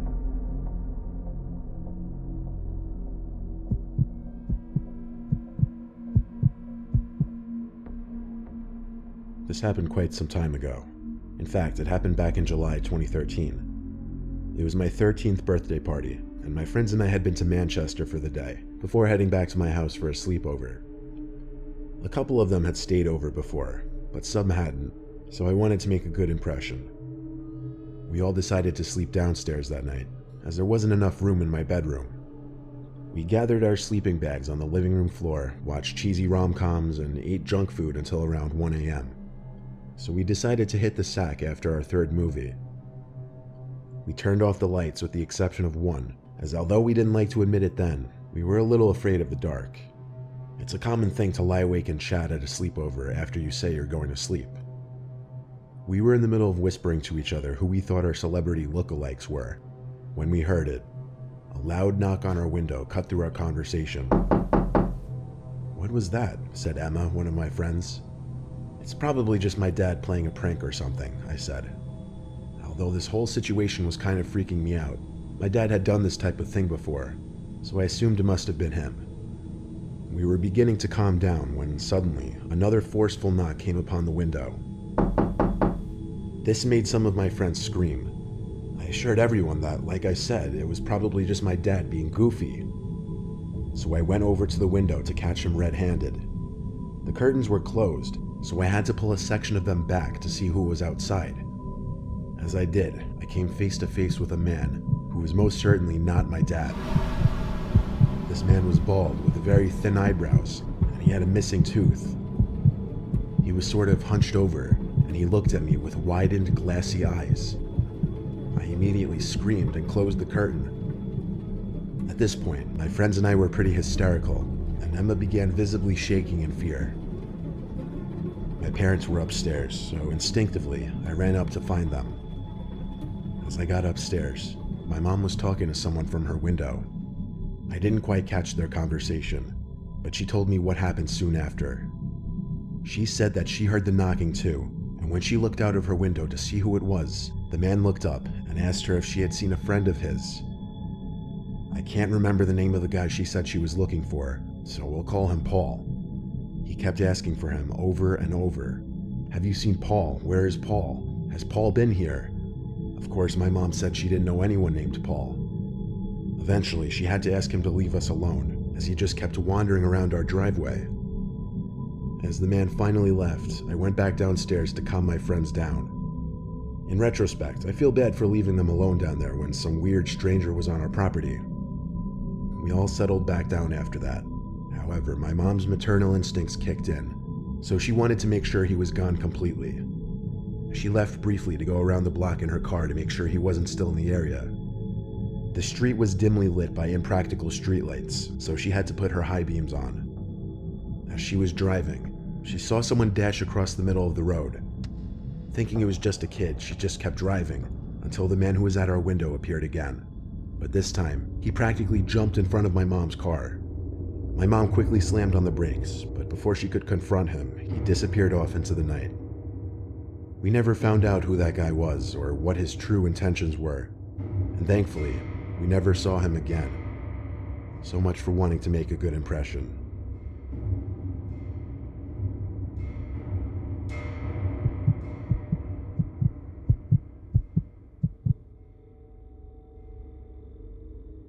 My friend Jake slept over at my house one night when we were 12, and because of that, he may have possibly saved my life. It was a snowy weekend night. We watched a couple Christmas movies in my living room. My mom would bring us snacks and hot cocoa. She was always really nice to my friends when I had them over. My mom had to go to sleep kind of early because she worked. She and my dad had just recently divorced. By around 12, Jake and I went to my room, where we played Pokemon on our Game Boy Advances for a little. I don't remember much after that, besides falling asleep a little while later. I woke up in my bed to the room being extremely cold, and also feeling really thirsty. I went to the kitchen downstairs to get a cup of water. I noticed how much colder it had become upstairs as opposed to downstairs. I went back to my bed and tucked myself in. As I lay there trying to fall back asleep, I realized Jake was breathing weird, like a deeper, heavier breathing. It went on for some time, and after making a note of it in my head, it was all I could focus on, so I eventually threw a pillow at him. As he woke up, I told him to stop breathing so loud. He was confused as he looked up at me in my bed. He said, "What are you talking about?" I told him to just lower the volume of his breathing noises, as he was borderline snoring. Jake shifted his focus from me to down below my bed, and then he screamed. He crawled backwards until his back was pushing up against my dresser. I yelled, "What is it?" I hopped off my bed and looked under it where he was staring at. There was a middle-aged man with long hair laying underneath my bed, and he had his finger up to his lips saying, "Shh." It was a surreal sight to say the least. I felt like my heart was beating 200 beats per minute. The man whispered, "I know your mom. I'm here to see her." He started crawling out from under the bed. At that same moment, Jake and I ran from the room, screaming for my mom. We got to my mom's room and locked her bedroom door behind us. She was immediately distressed and confused by our screams. I barely had enough time to yell, "There's a man under my bed," before the doorknob to my mom's room started twisting and shaking. Then, the sounds of the doorknob failing to turn shifted to heavy, aggressive bangs at the door.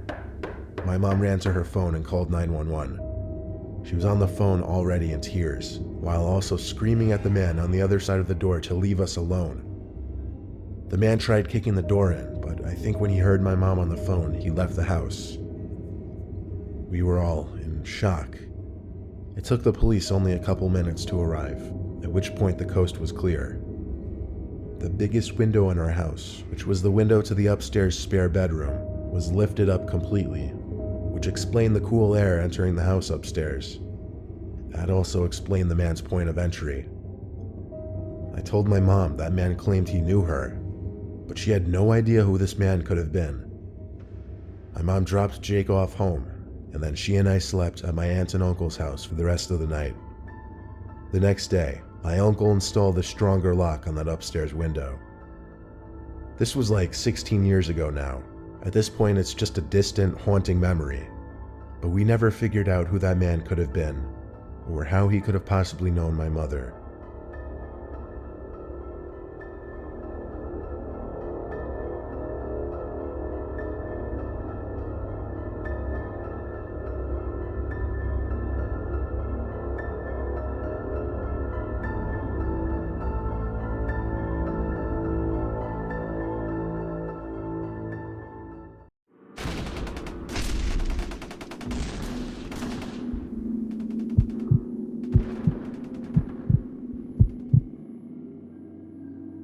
My dad served in the Vietnam War from 1960 to 1962. For the longest time, he didn't tell anyone outside of the family this story, but he's in his mid-80s now, and he doesn't care about me sharing it with anyone. Not that I intend to release any of our names. I've heard this story told by him 5 times now, and each time I learn about new details he hadn't mentioned the time before. He didn't like to tell this story for obvious reasons, I think. Not only is thinking back to any of those events probably traumatizing, but also he would always say he felt it would be an inappropriate family gathering discussion. My dad did a lot of things in the war. At one point, he was what was known as a tunnel rat, which was a soldier who performed underground search and destroy missions, usually in underground tunnels. My dad and 2 of his comrades were crawling through a deep tunnel, expecting to hit a booby trap or run into an ambush, but the tunnels were surprisingly empty and silent. My dad describes the experience of crawling through the silent, dark tunnels as bone-chilling and adrenaline-pumping, as the fear of instant death at any moment would linger. My dad and his comrades heard a faint yelling and crying sound further down the tunnels. It was of a woman. As they crawled deeper into the tunnels, the cries and screams became more clear. And it was obvious there was a woman screaming for help. The 3 picked up their pace, worried of a potential hostage or a prisoner situation. As they continued to crawl through the tunnels, the cries for help got a little louder and clearer. They arrived to a small room that they could slightly get off their knees in. The ceiling was just high enough to half stand, half crouch. There was a small table with a lantern on it that was still lit. There were also 2 broken chairs and a locked safe box with some metallic objects that would rustle around inside the box when shaken. Aside from that, this small room was empty. However, the tunnel continued past this room. So they continued deeper into the tunnel, but the screams for help had stopped at this point. My dad described this horrible, familiar stench of death that soon became overwhelming in the tunnels. They entered one final room with no further tunnels. My dad still refuses to describe everything that was in this room in detail, other than there were multiple bodies, and they weren't killed by just bullets. They looked as though they'd been mutilated by some kind of creature. One of the bodies was that of a woman. The scene was so horrible that my dad and the 2 other tunnel rats had to turn around and flee. They had no explanation for what could have done what was seen in that room. On their crawl back out of the tunnels, they started hearing the cries for help from that woman's voice again. My dad says he and his comrades froze and looked at each other with wide eyes and obvious fear in their faces. They had made it to the end of that tunnel. There were no living things from there to the end of it, yet those screams for help were coming from the direction that they just were. They picked up their pace even more. My dad was in the back of the group of 3, and he says he would look back every 10 seconds, thinking he was hearing sounds from behind him, fearing he would see someone or something approaching from the darkness. They made it back to the surface eventually, and marked the entrance with a flag that signified to his team that the tunnel had been searched and cleared. Most tunnels would be interconnecting as a means of underground transportation and cover, but my dad says this tunnel was unusual to abruptly end. He says it was easily the most gut-wrenching, horrific, nightmare-inducing thing he'd experienced in his entire 2 years in Vietnam.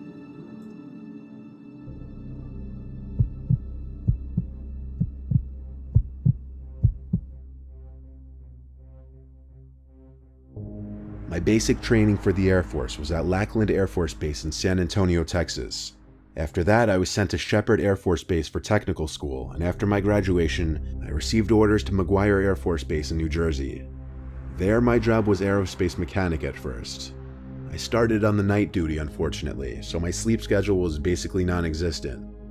My duties basically were lugging plane parts like anti-ice valves, igniters, ignition exciters, sensors, and more from the warehouse to the flight line. It was for the most part boring, repetitive work, especially at night. A lot of sitting around and playing games on my phone, but nobody heard that from me. It had to be like 4 a.m. at this point. I was waiting for the other guy to come drop off some parts to the flight line. He'll be referred to as Mark for the purpose of this story.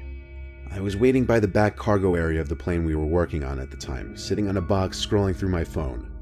Mark was taking an incredibly long time with his delivery, so I shot him a few texts. When they went unresponded to, I tried calling him a few times.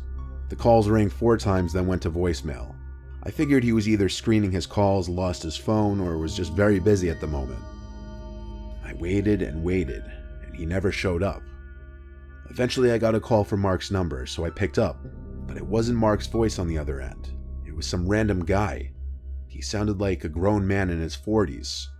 He said he saw I tried calling a few times and said he found this phone on the ground outside of the base. I described what Mark looked like and asked him if he had seen anyone who may have resembled him. He said he had not. It's not like he would have been allowed on the base, so my only option was to drive out there and meet him. I asked him where he was, and he gave me the name of a nearby joint where I agreed to meet him. I walked to my car, which was parked in the closest parking lot, and I drove off the base towards the place he told me to meet him. While I was mid-drive, I remembered Mark was sharing his location with me.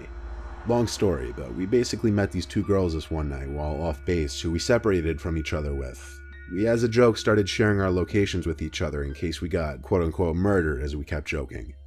We joked about it mainly because we met them at a sketchy dive bar, but I'm not about to get into that. The place the man on the phone told me to meet him was called Tara's Tavern in Cookstown, the closest town to the base. I pulled up the location of Mark's phone and it checked out. It showed Mark's phone location right next to Tara's Tavern. This begged the question, what was that man doing there this late? At this hour the place wasn't open, and there were 0 cars on the road. I pulled into the little parking lot and parked. I stepped out and called Mark's phone again. The guy picked up, and he spoke in a noticeably lower voice now. I told him I was in the parking lot of the pub, and he said he was as well. He said in almost a whisper, "I'll be right over." Then he hung up. It was weirder in the moment than it sounds explaining it. I looked at the location on my phone to see if it was updating, but it seemed the location of Mark's phone was in this small patch of woods about 200 feet long and 200 feet wide. I tried calling again and it went straight to voicemail. I looked around the whole parking lot but didn't see anyone. I was all alone. Not even an occasional passing car. I looked to the woods when I heard something over the sound of the crickets, like someone's footsteps. And then I saw a man. It was him. He was standing just behind the tree line between the woods and the parking lot. He called to me, "Are you alone?" And the sight of him, only his upper body visible, it was freaky as hell. I called back, "No, why?" as I inched my way closer to my car. This was one giant red flag. He called back, "Who are you with?" I didn't answer that. I got in my car and drove back to base.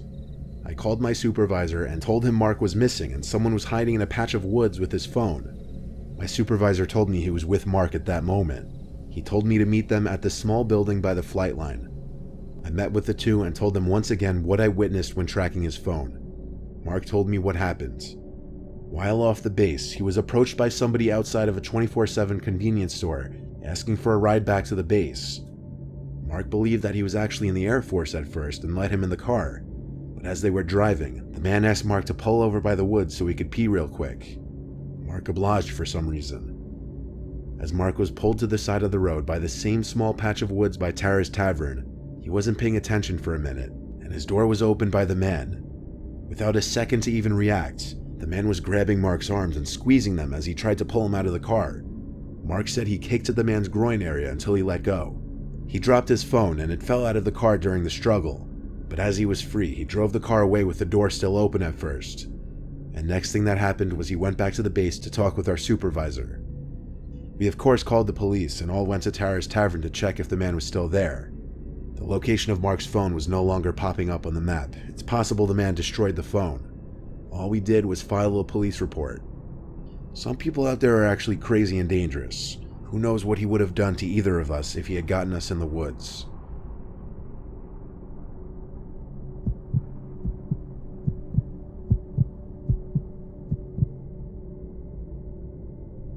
During my days as a Marine, I had many different jobs on site, but my least favorite was graveyard patrol.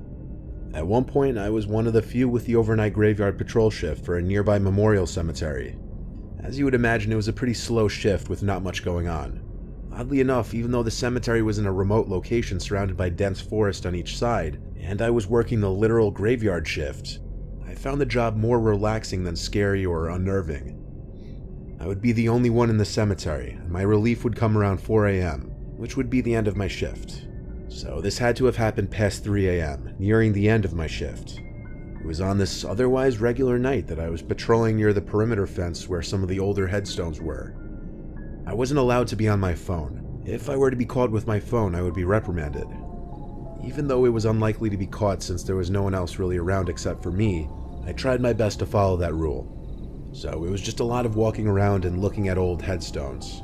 But anyway, while patrolling past some of the older ones, I began to hear a woman's humming. It was this very calming, soothing kind of humming, only I wasn't calmed or soothed, because nobody was supposed to be in the cemetery, so it was more so a cause for concern. I started following the sounds of the humming. It was coming from behind this intentionally planted line of thick trees with vines and brushes sprouting from the sides of them. Instead of walking around the long wall of trees, I squeezed through the vines and bushes to the other side, cutting myself in the process. As I struggled to make it to the other side, the humming suddenly stopped as quickly as it started. I was left alone to the silence once again, not even the sound of a cricket. I walked closer to the edge of the memorial property, by the woods, near a few of the big mausoleum-looking structures, and I could distinctly hear some kind of buzzing sound coming from one of them. I stepped up the 3 white steps into the structure. The little door didn't have any kind of locks on it. I'd never been in any of these structures until this point, and I was incorrect in my assumption that they were mausoleums. I still don't know what the purpose of them were, maybe some kind of memorial building for deceased veterans in the cemetery. As I was inside that cold, dark structure, I could actually feel the hairs on my arms begin to stand up as I got goosebumps for reasons I wasn't sure of just yet. That buzzing sound was coming from inside of the structure, but it almost seemed like it was coming from beneath my feet. I looked down to the wood floor, and there were tiny round holes in each plank of wood, it seemed. Big enough to look through, but way too dark down there to see what lay below the floorboards. I had an idea. I positioned my phone on the floorboard just right so that the flashlight would shoot light into the hole in the wood, and I would look through one of the other holes. I lay basically flat on the floor with my head pressed up to the wood, one eye closed. I expected to see nothing at all, but I saw what appeared to be the top of a woman's head, and as if she knew I started looking immediately, she looked up at me through the hole. I only saw her face for maybe half a second before I fell backwards and let out a blood-curdling scream. I sprinted back to the parking lot and called the guy who was supposed to relieve me soon, and I told him to meet me now. When he showed up, I tried to convince him that I was telling the truth about what I'd seen in that little building. He entertained me by coming with me to it, and I repeated what I did earlier with my phone flashlight. He looked through multiple holes but saw nothing. I had to check for myself, and he was right. It was just some small, empty-looking space underneath the structure. I spent the rest of the shift with him. I left at 4 on the dot. I know he didn't believe me. I wouldn't have believed me either. I'm sure it's a possibility that it was a hallucination as a result of my lack of sleep. But I also believe it's a possibility that I witnessed a spirit or something completely supernatural. I'd heard so many older Marines and veterans tell of supernatural experiences they had while serving. I don't know who the woman that I saw could have been if it truly wasn't my imagination, but it chills me to the bone to imagine it having been one of the women buried in the cemetery.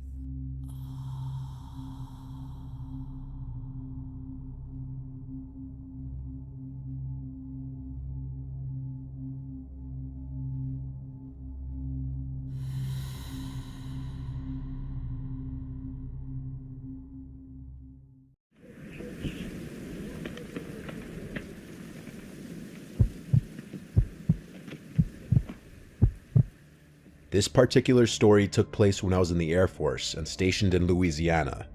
I won't mention the name of the base, but I'm sure that there are many people out there who will know which one it is once I make mention of some of the details to this story. This story took place a few years after I had been stationed there. I first arrived to this base in 2006, and upon my arrival, I, along with many other new troops, were greeted with many different stories of horror. There were stories about a man in a top hat who walked a dark, long and narrow dirt road on the outskirts of a storage facility area. There was another story about a crazy man who was hit by a patrol car and ran off into the woods next to the same place. But my story relates to a separate story that was told to me. It was my second night on shift, as I recall.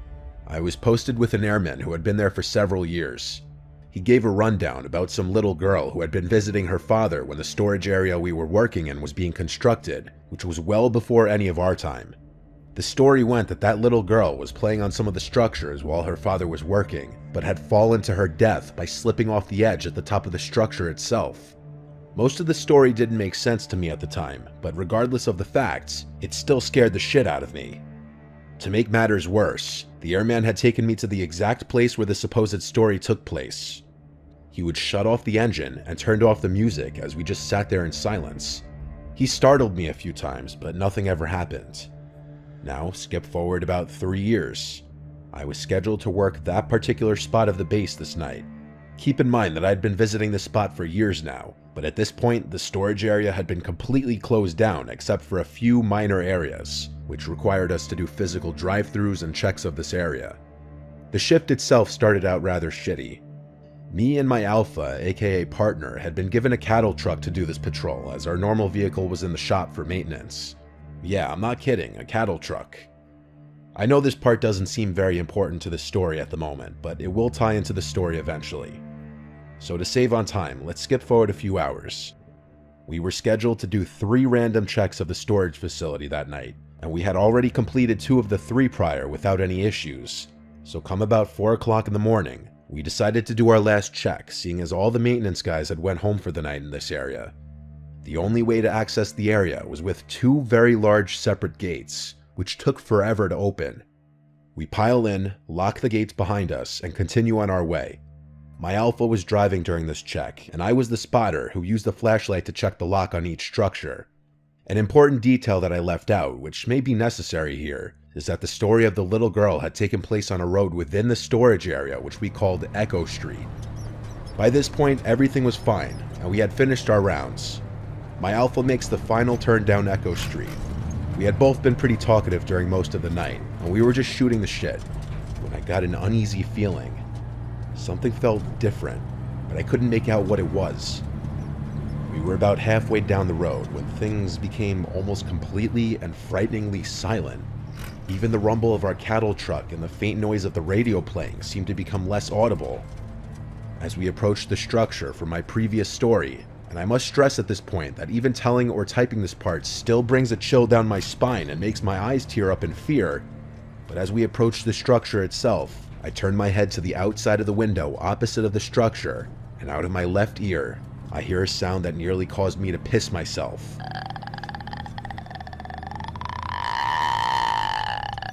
It was the sound of a person groaning or moaning in distress, sort of like the moan of the girl from The Grudge.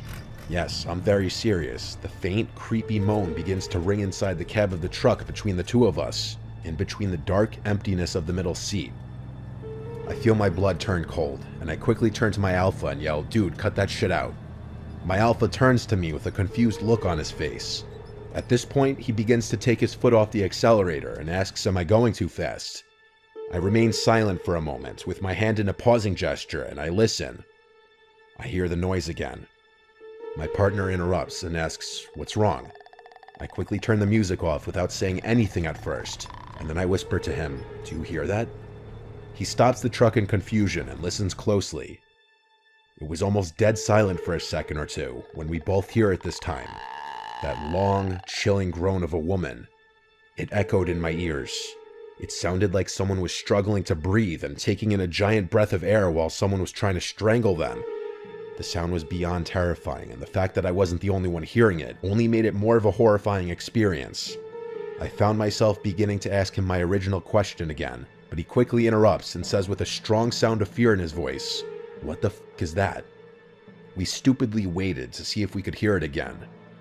The rumble of the gates on the back of the truck are easily heard and recognized as they made a sort of metal-on-metal clatter, and the diesel engine has that typical rumble as well. But in between both the noises, we heard it again for the final time. That groan. It sounded even louder, but this time, it sounded like it was coming from both inside and outside of the truck, like we were being surrounded by whatever was making that noise of distress. Without even making a peep, my alpha puts the truck in drive, and he hauls our asses off that street quicker than I have ever gone on any other street in that entire base. He nearly flips the truck going around a curve, but it doesn't bother us one bit. We were both in an unspoken agreement that we wanted to get out of there quickly. We got to the 2 gates again, and I hopped out of the truck as fast as I could. My alpha watched my back as I quickly opened both gates. He jumped back into the driver's seat, sped out, and waited for me to close both gates as well. Once we completed that task, we quickly returned to the main part of the base, and we requested to meet with our flight chief to tell him what had happened. When we finally met up with him, we expected him to think that we were both full of shit, or that we had just imagined the entire thing, being as it was so late into our 12-hour shift, and we were both tired. But I clearly remember him saying to the both of us, "I completely believe you. As a matter of fact, I had something like that happen to me twice, once in that same place, and the other in that building behind you," as he points at our jailhouse. Again, I know that sounds completely cliche with that grudge-like moan we had heard, but it honestly happened, and it still brings those tears of fright into my eyes every time I tell it. I went back to that storage area only once after that, but I never went down that road again, and I never went after dark.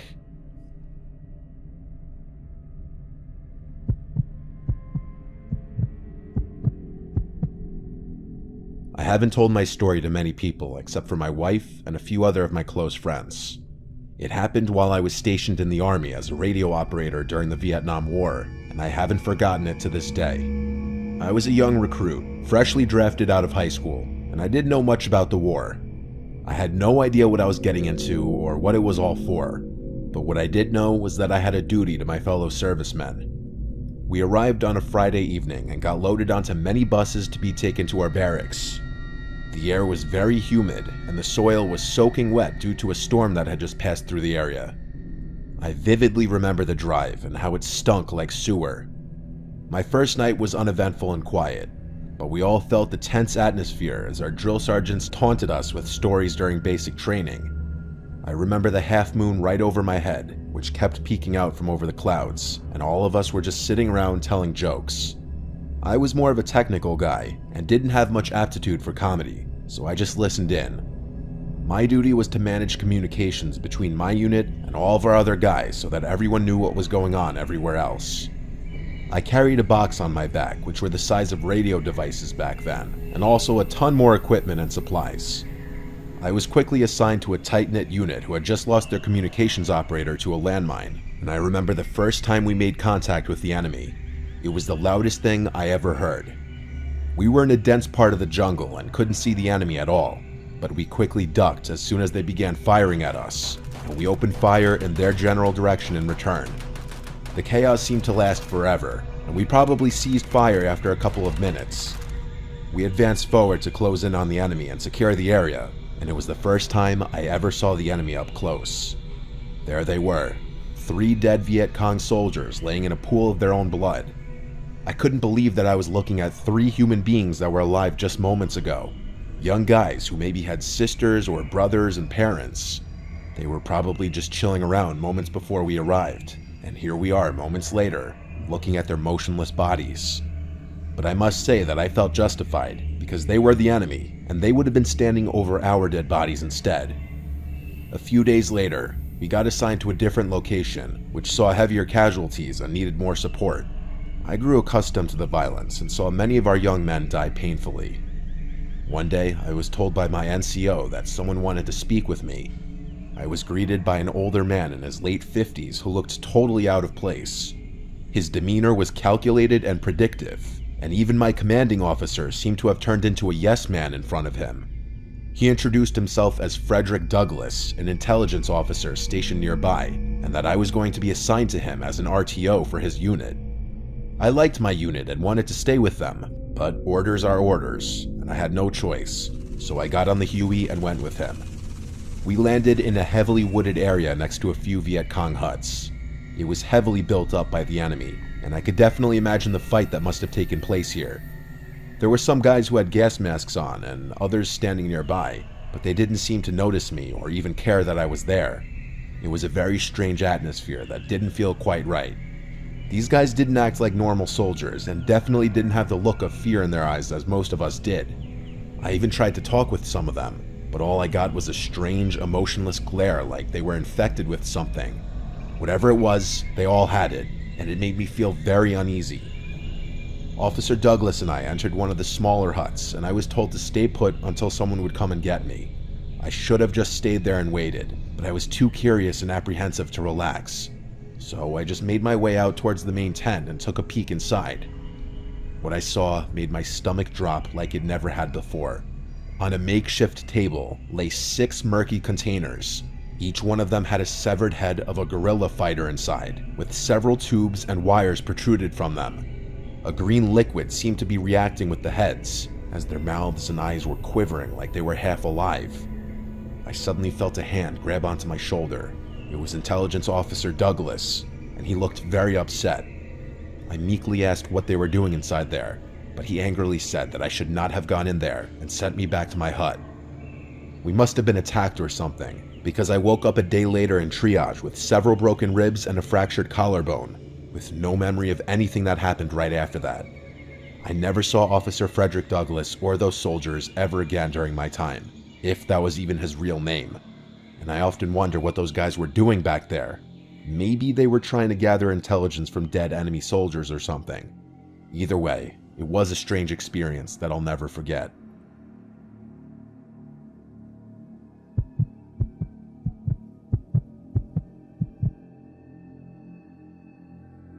All names in the story will be changed, and all locations will be left out. This experience has left me very paranoid in a lot of ways. It was the late hours of the night. I could feel the thud of my heartbeat inside of my chest as our armored vehicle veered off the gravel road, plowing through the dense underbrush. It had been weeks since Bravo unit had gone silent, vanishing like a wisp of smoke on a windy day. The distress call had crackled through our comms earlier, an unexpected sign of life from our long-missing comrades. But what haunted me more than their sudden re-emergence was the content of their message. A cryptic string of numbers repeating endlessly. "Sergeant Davis, are you sure this is the place?" I asked over the static hiss of the radio cutting through the silence that had settled over our squad. "That's what command confirmed, get ready," Davis replied. As our vehicle came to a halt, the dense fog seemed to get worse. We disembarked into the unknown, the silence of the abandoned base growing increasingly unsettling. Buildings stood like hollowed-out husks, with windows shattered, doors ajar. A living town not even a few weeks ago, now just a ghost town. Davis ordered us in a whisper to stay sharp as we moved forward, with our boots crunching on broken glass and debris. Signs of a struggle were everywhere. Overturned furniture, bloodied rags, and scattered ammunition littered the ground, painting a picture of the chaos that had taken place here recently. The base, once a bustling hub of military activity, was eerily silent now, except for our own shallow breaths and the distant, echoing cry of the numbers broadcast. As we neared the command center, the transmission grew louder, a constant chant that seemed to bore into my mind, its meaning as elusive as the shadows in the fog surrounding us. Entering the command center, we found it abandoned, the air stale, the only light coming from the blinking consoles. The radio speakers, crackling with static, repeated the sequence over and over in a monotone voice. 5, 8, 2, 4, 7. 5, 8, 2, 4, 7. Corporal Lee whispered, "What does it mean?" I saw her eyes were wide as she scanned the room. Commander Haskins might have known, Davis said. Commander Haskins was the name of the unit's leader who had vanished along with his team. We continued our search through the desolate base, hoping to find a clue, a survivor, anything. But it was the laboratory that changed everything. The door was ajar, hanging off its hinges as if forced open. Inside, the air was thick with the scent of decay and chemicals. Shattered vials and overturned equipment were signs of activity halted abruptly, And then we saw them. Bodies. Members of Bravo Unit, or what was left of them, were sprawled across the floor, their faces contorted in expressions of terror. It was a massacre, but the cause was unclear. No bullet wounds, no signs of struggle on their remains. And then Lee gestured toward a corner of the room. There, amidst the pile of research notes and hastily abandoned experiments, lay the body of Commander Haskins. Clutched in his stiff, lifeless hand was a notepad, the numbers 58247 scrawled across it in shaky handwriting, followed by a single, chilling sentence: "They're coming for us." The revelation struck us like a physical blow, the implications of his words spiraling into a million questions with no answers. Who was coming for them? Was this distress call not a beacon of hope, but a warning? It was then that the reality of our situation descended upon us. The isolation, the eerie silence broken only by that relentless string of numbers. We were not the rescuers. We were the next victims. Panic set in as the base seemed to close in on us. The fog outside felt like it was thickening. Our only choice was to flee. We ran, stumbling through the fog, guided by the distant light of our vehicle. The numbers continued to echo in my mind, a chant that seemed to follow us, whispering through the fog. Just as the vehicle came into view, a shadow emerged from the mist. A chill colder than death itself crawled up my spine as the strange man cloaked in shadow moved towards us. "We need to go now." Davis's shout snapped me back to reality, the urgency in his voice mirroring a primal fear within me. Our training had prepared us for many different types of enemies, but we had no idea what we were dealing with here. We scrambled into the vehicle. Lee's hands were shaking as she manned the communications, with obvious fear and shaking in her voice. "This is Alpha Unit calling command. Mayday, Mayday. We need immediate extraction from Zone Bravo. Do you copy? Over." The radio crackled, the numbers interrupting her plea for help. 5, 8, 2, 4, 7. I couldn't shake the feeling that those numbers held some kind of meaning into what we had stumbled into. As the base faded into the distance, swallowed by the fog, so too did the person who emerged from the shadows of the fog. Yet the terror it inspired lingered as we raced toward an uncertain future. Davis broke the silence and said, "We can't let this end here. We need to find out what those numbers mean and what happened to Bravo Unit." I wanted nothing more than to find these things out as well. I felt like we owed it to them, thinking of the twisted, lifeless bodies we'd left behind. As the first light of dawn began to pierce the darkness, I felt a grim determination settle over me. We had survived the night, but the real battle felt like it was just beginning. Armed with nothing but a string of numbers and the haunting memories of what we had witnessed, the mystery of those numbers and the horrors of what could have happened to Bravo Unit still remain a mystery. And it stays with me, haunting me. I'm sure it stays with everyone from my unit. The horrors at that base were just a chapter in a story far greater and more terrifying than any of us could have imagined.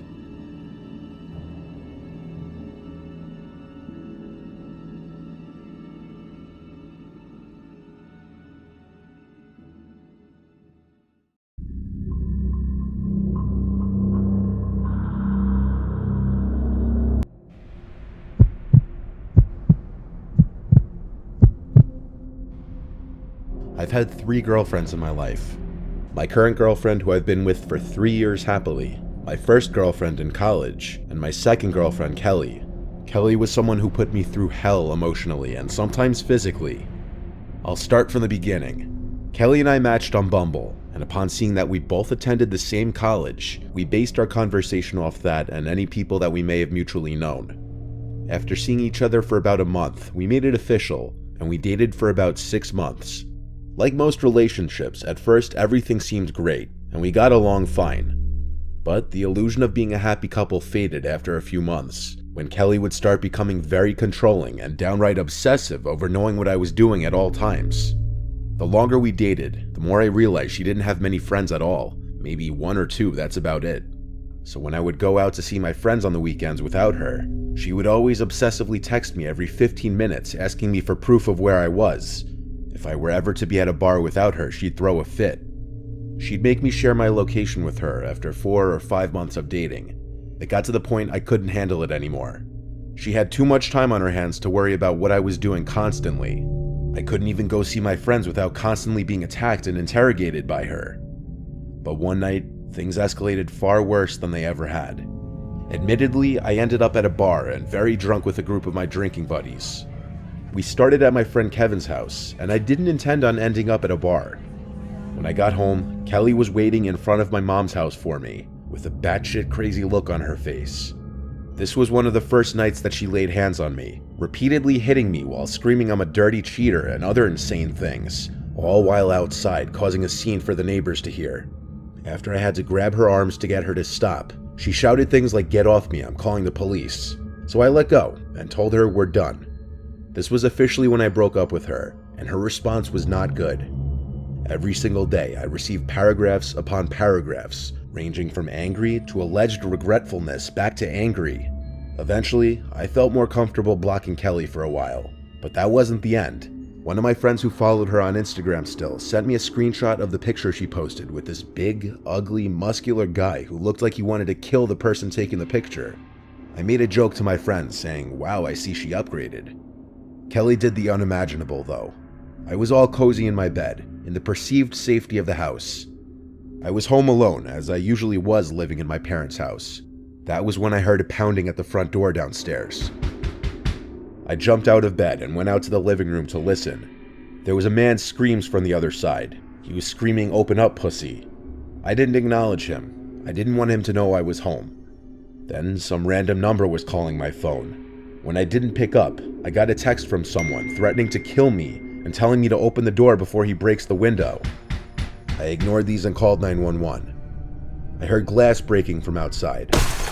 I looked out my window and I saw a familiar, huge bearded guy right by my SUV. He was smashing my windows. I recognized the guy to be from Kelly's picture. As I was on the phone with 911, I explained that my crazy ex-girlfriend sent her current boyfriend to my house to threaten me, and he was currently damaging my vehicle. I answered a bunch of questions as police were en route. All the while the man kept screaming things from outside and pounding on my door and sending threatening texts. Police showed up surprisingly quickly to my relief, and they caught the guy still in front of my house. They saw him step off the front stoop after he saw the cop car pulling up. I went outside right away and showed the police my car and the texts. And the big, roid-raging man was still yelling at me that I'm gonna fucking pay for talking shit about him to Kelly. I told him I hadn't spoken to Kelly in months, and he said, "Oh yeah, what about the texts?" as he was in handcuffs already. I said, "What texts?" and he accused me of being a bullshitter. So after he was brought away in one of 2 police cars, I gave the second police officer whatever information he needed of the situation between Kelly and I, and he told me I had a good case for harassment and should definitely file for a restraining order immediately. He told me to head to the precinct the next day, which is what I did, but I also unblocked Kelly and asked her what she said to her boyfriend and why. And after she responded claiming she had no idea what I was talking about, I sent her a long text giving her a piece of my mind, basically telling her about my getting a restraining order and telling her to seek help.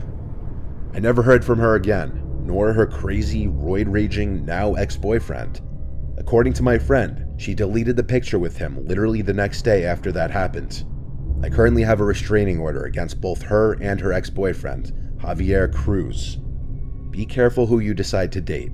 There's a whole lot of crazy out there.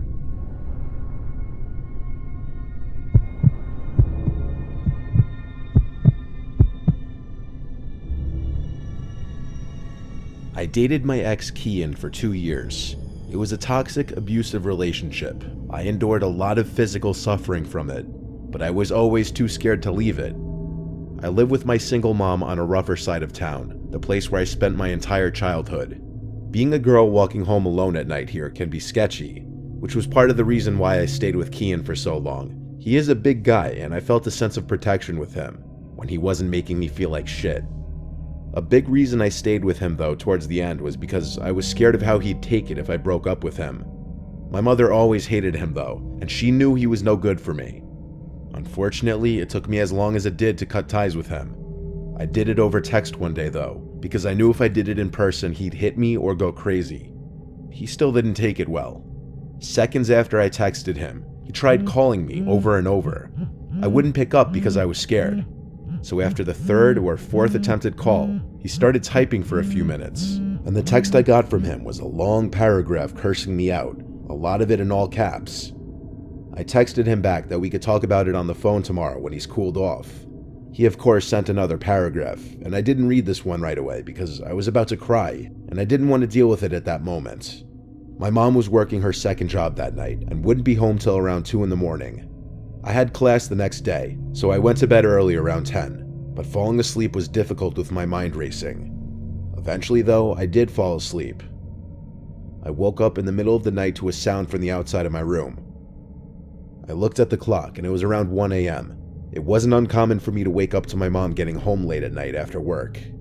I was just surprised because she was home rather early this night. I sat up and saw something sitting on the edge of my bed. I realized it was my cat Nala. I got out of bed and went out into the hall and called my mom's name. All the lights were out. I knew for certain I heard something from out in the living room. I turned on the living room lights, but no one was here. I went to the front door to make sure it was locked, and it was. I checked through the window to the driveway, and my mom's car wasn't here, so I figured maybe I was just hearing things. I went back to my room and shut the door, then crawled back into bed. Nala was still in the same spot on my bed. She hadn't moved. I tried to go back to sleep, and I suddenly heard another sound. I ran out to the living room again, and my mom wasn't here still. I suddenly realized Kian knew where we kept the spare key in the backyard. What if he had just let himself in? I went back to my room and called my mom on my cell phone and told her. I had already texted her earlier about my breakup, so she already knew and was proud of me. She said she'd be home in a little bit, and that I could just be hearing house noises. I laid back down in my bed. Nala was still in the same position. I turned on the lamp and went to go pick her up, but I gasped when I saw her eyes lifelessly open and she wasn't breathing. I picked her up and confirmed it. My cat was dead. I wanted to cry, but I covered my mouth. I suddenly knew that Kian was in the house and that he did this to punish me. I locked my bedroom door and called 911 and whispered into the phone that my crazy ex-boyfriend broke into my house and killed my cat. I was told to wait in the closet in my bedroom until I heard the police arrive. I stayed on the phone with 911 in the closet, waiting. At any time during this, the front door to the house could have opened and closed, and I wouldn't have been able to hear it. Eventually, the 911 operator told me the police were there. Apparently, the door was unlocked because they let themselves in. That meant Kian had probably just left. I went to the living room to find 2 police officers. I was bawling my eyes out over Nala now. The first thing they asked was, "Where is he?" And I said, "I think he left." I showed them my cat and the text from Kian. My mom came home shortly after I called her, and she cried over Nala too. The police were not very helpful at all, saying without any actual evidence that someone broke into the house, they couldn't just go and arrest someone. Nala had no stab marks or anything, so as messed up as it sounds, we couldn't even prove that she was likely murdered by Kian as revenge to me. The next day, my mom had the locks to the house changed. The spare key in the backyard was still there, but Kian easily could have put it back. I blocked Kian's number and all social media outlets. All the evidence pointed to him having done it. My mother and I went through the process of getting an order of protection against him, and the judge issued us a temporary one before our court date. The last time I ever saw Kian was in court, where thankfully the judge determined that the order of protection would remain in place. I still often think about how the first time I went downstairs, Kian was probably somewhere in the living room, hiding and watching me.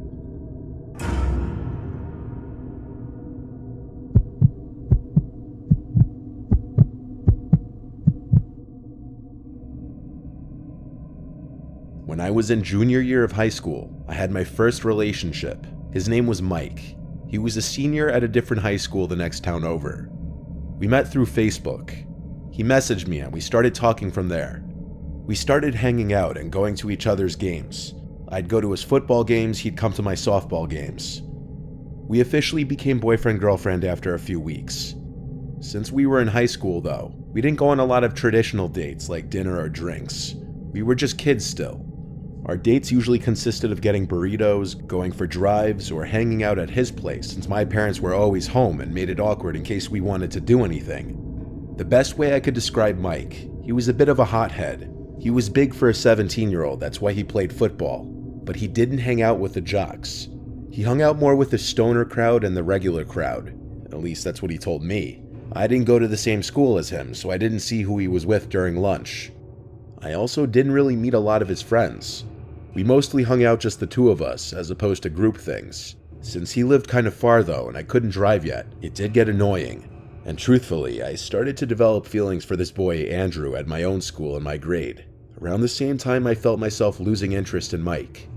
I wanted to test things out with Andrew, so one night when Mike was asking to hang out, I asked him to pick me up so we could talk.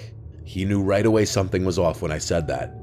When he picked me up, we went for a drive, and I told him that I think we should take a break. He refused to accept that I was serious, and angrily demanded to know what he did. When I told him it's just that I felt the spark wasn't there anymore, he got so mad that he punched his dashboard, leaving a big indent in it. He started yelling and scaring me, so I was about to get out of the car, but he stopped me and put his hand on my shoulder and said no, no, no, and then asked me not to leave. He told me he's just angry, but that he'd drive me home. He put the car back in drive and started driving us. As we drove, he kept getting angrier, as he kept asking for more details of what he did wrong. He started blowing stop signs, and that's when I realized we weren't going in the direction of my parents' house. I asked him to pull over and let me out, and he yelled no. We were approaching some wooded area, and that's when I started getting really scared. I had never seen him like this before, but he was showing me a crazy side of himself. I got out of the car when he stopped it on the side of some quiet road. He yelled for me to come back, but I didn't. My mom came to pick me up. Mike sent me an apology text later that night that I didn't respond to. 2 nights later, I left my house to walk to Andrew's house, who I had plans to hang out with. He lived only 2 blocks away from me. On my way there, I spotted someone across the street, not too far behind me, walking about the same pace as me. They were wearing a hoodie with the hood up. I couldn't see their face. Foot traffic on our block wasn't too common, but it also wasn't super weird either. The closer I got to Andrew's house, the closer the person across the street got. As I continued up the street, I turned again and saw the person was now on the same side of the street as me. My heart started to race. I started walking faster. According to my phone, Andrew's house was coming up just on the right. I texted him to come outside please because I think I'm being followed. He replied back okay. I turned one more time as I heard the sound of shoes running on the sidewalk approaching from behind me, and I saw the guy in the black hoodie running at me. I screamed and ran as fast as I could for about 5 seconds, before seeing Andrew run to the front of his house in confusion. I turned around again and saw the guy in black running the opposite direction down the street. I keep saying the guy in black, but I know it was Mike. That guy had an identical height to him from what I could tell. A few instances happened after that, like getting calls with no caller ID and seeing Mike's car parked outside my parents' house in the middle of the night. My parents were aware of what was going on, and one day, my dad drove us over to Mike's house and knocked on the front door while I was in the car and had a long, loud talk with Mike's parents. I lowered the windows to listen, and most notably what my dad yelled was that he doesn't care how old Mike is, that it's still harassment, and if he keeps trying to contact me in any way, that we'd get police involved. It worked. Mike stopped trying to contact me after that. For those wondering, Andrew and I ended up dating for around a year. My relationship with Mike was an early lesson in my life to watch out for red flags.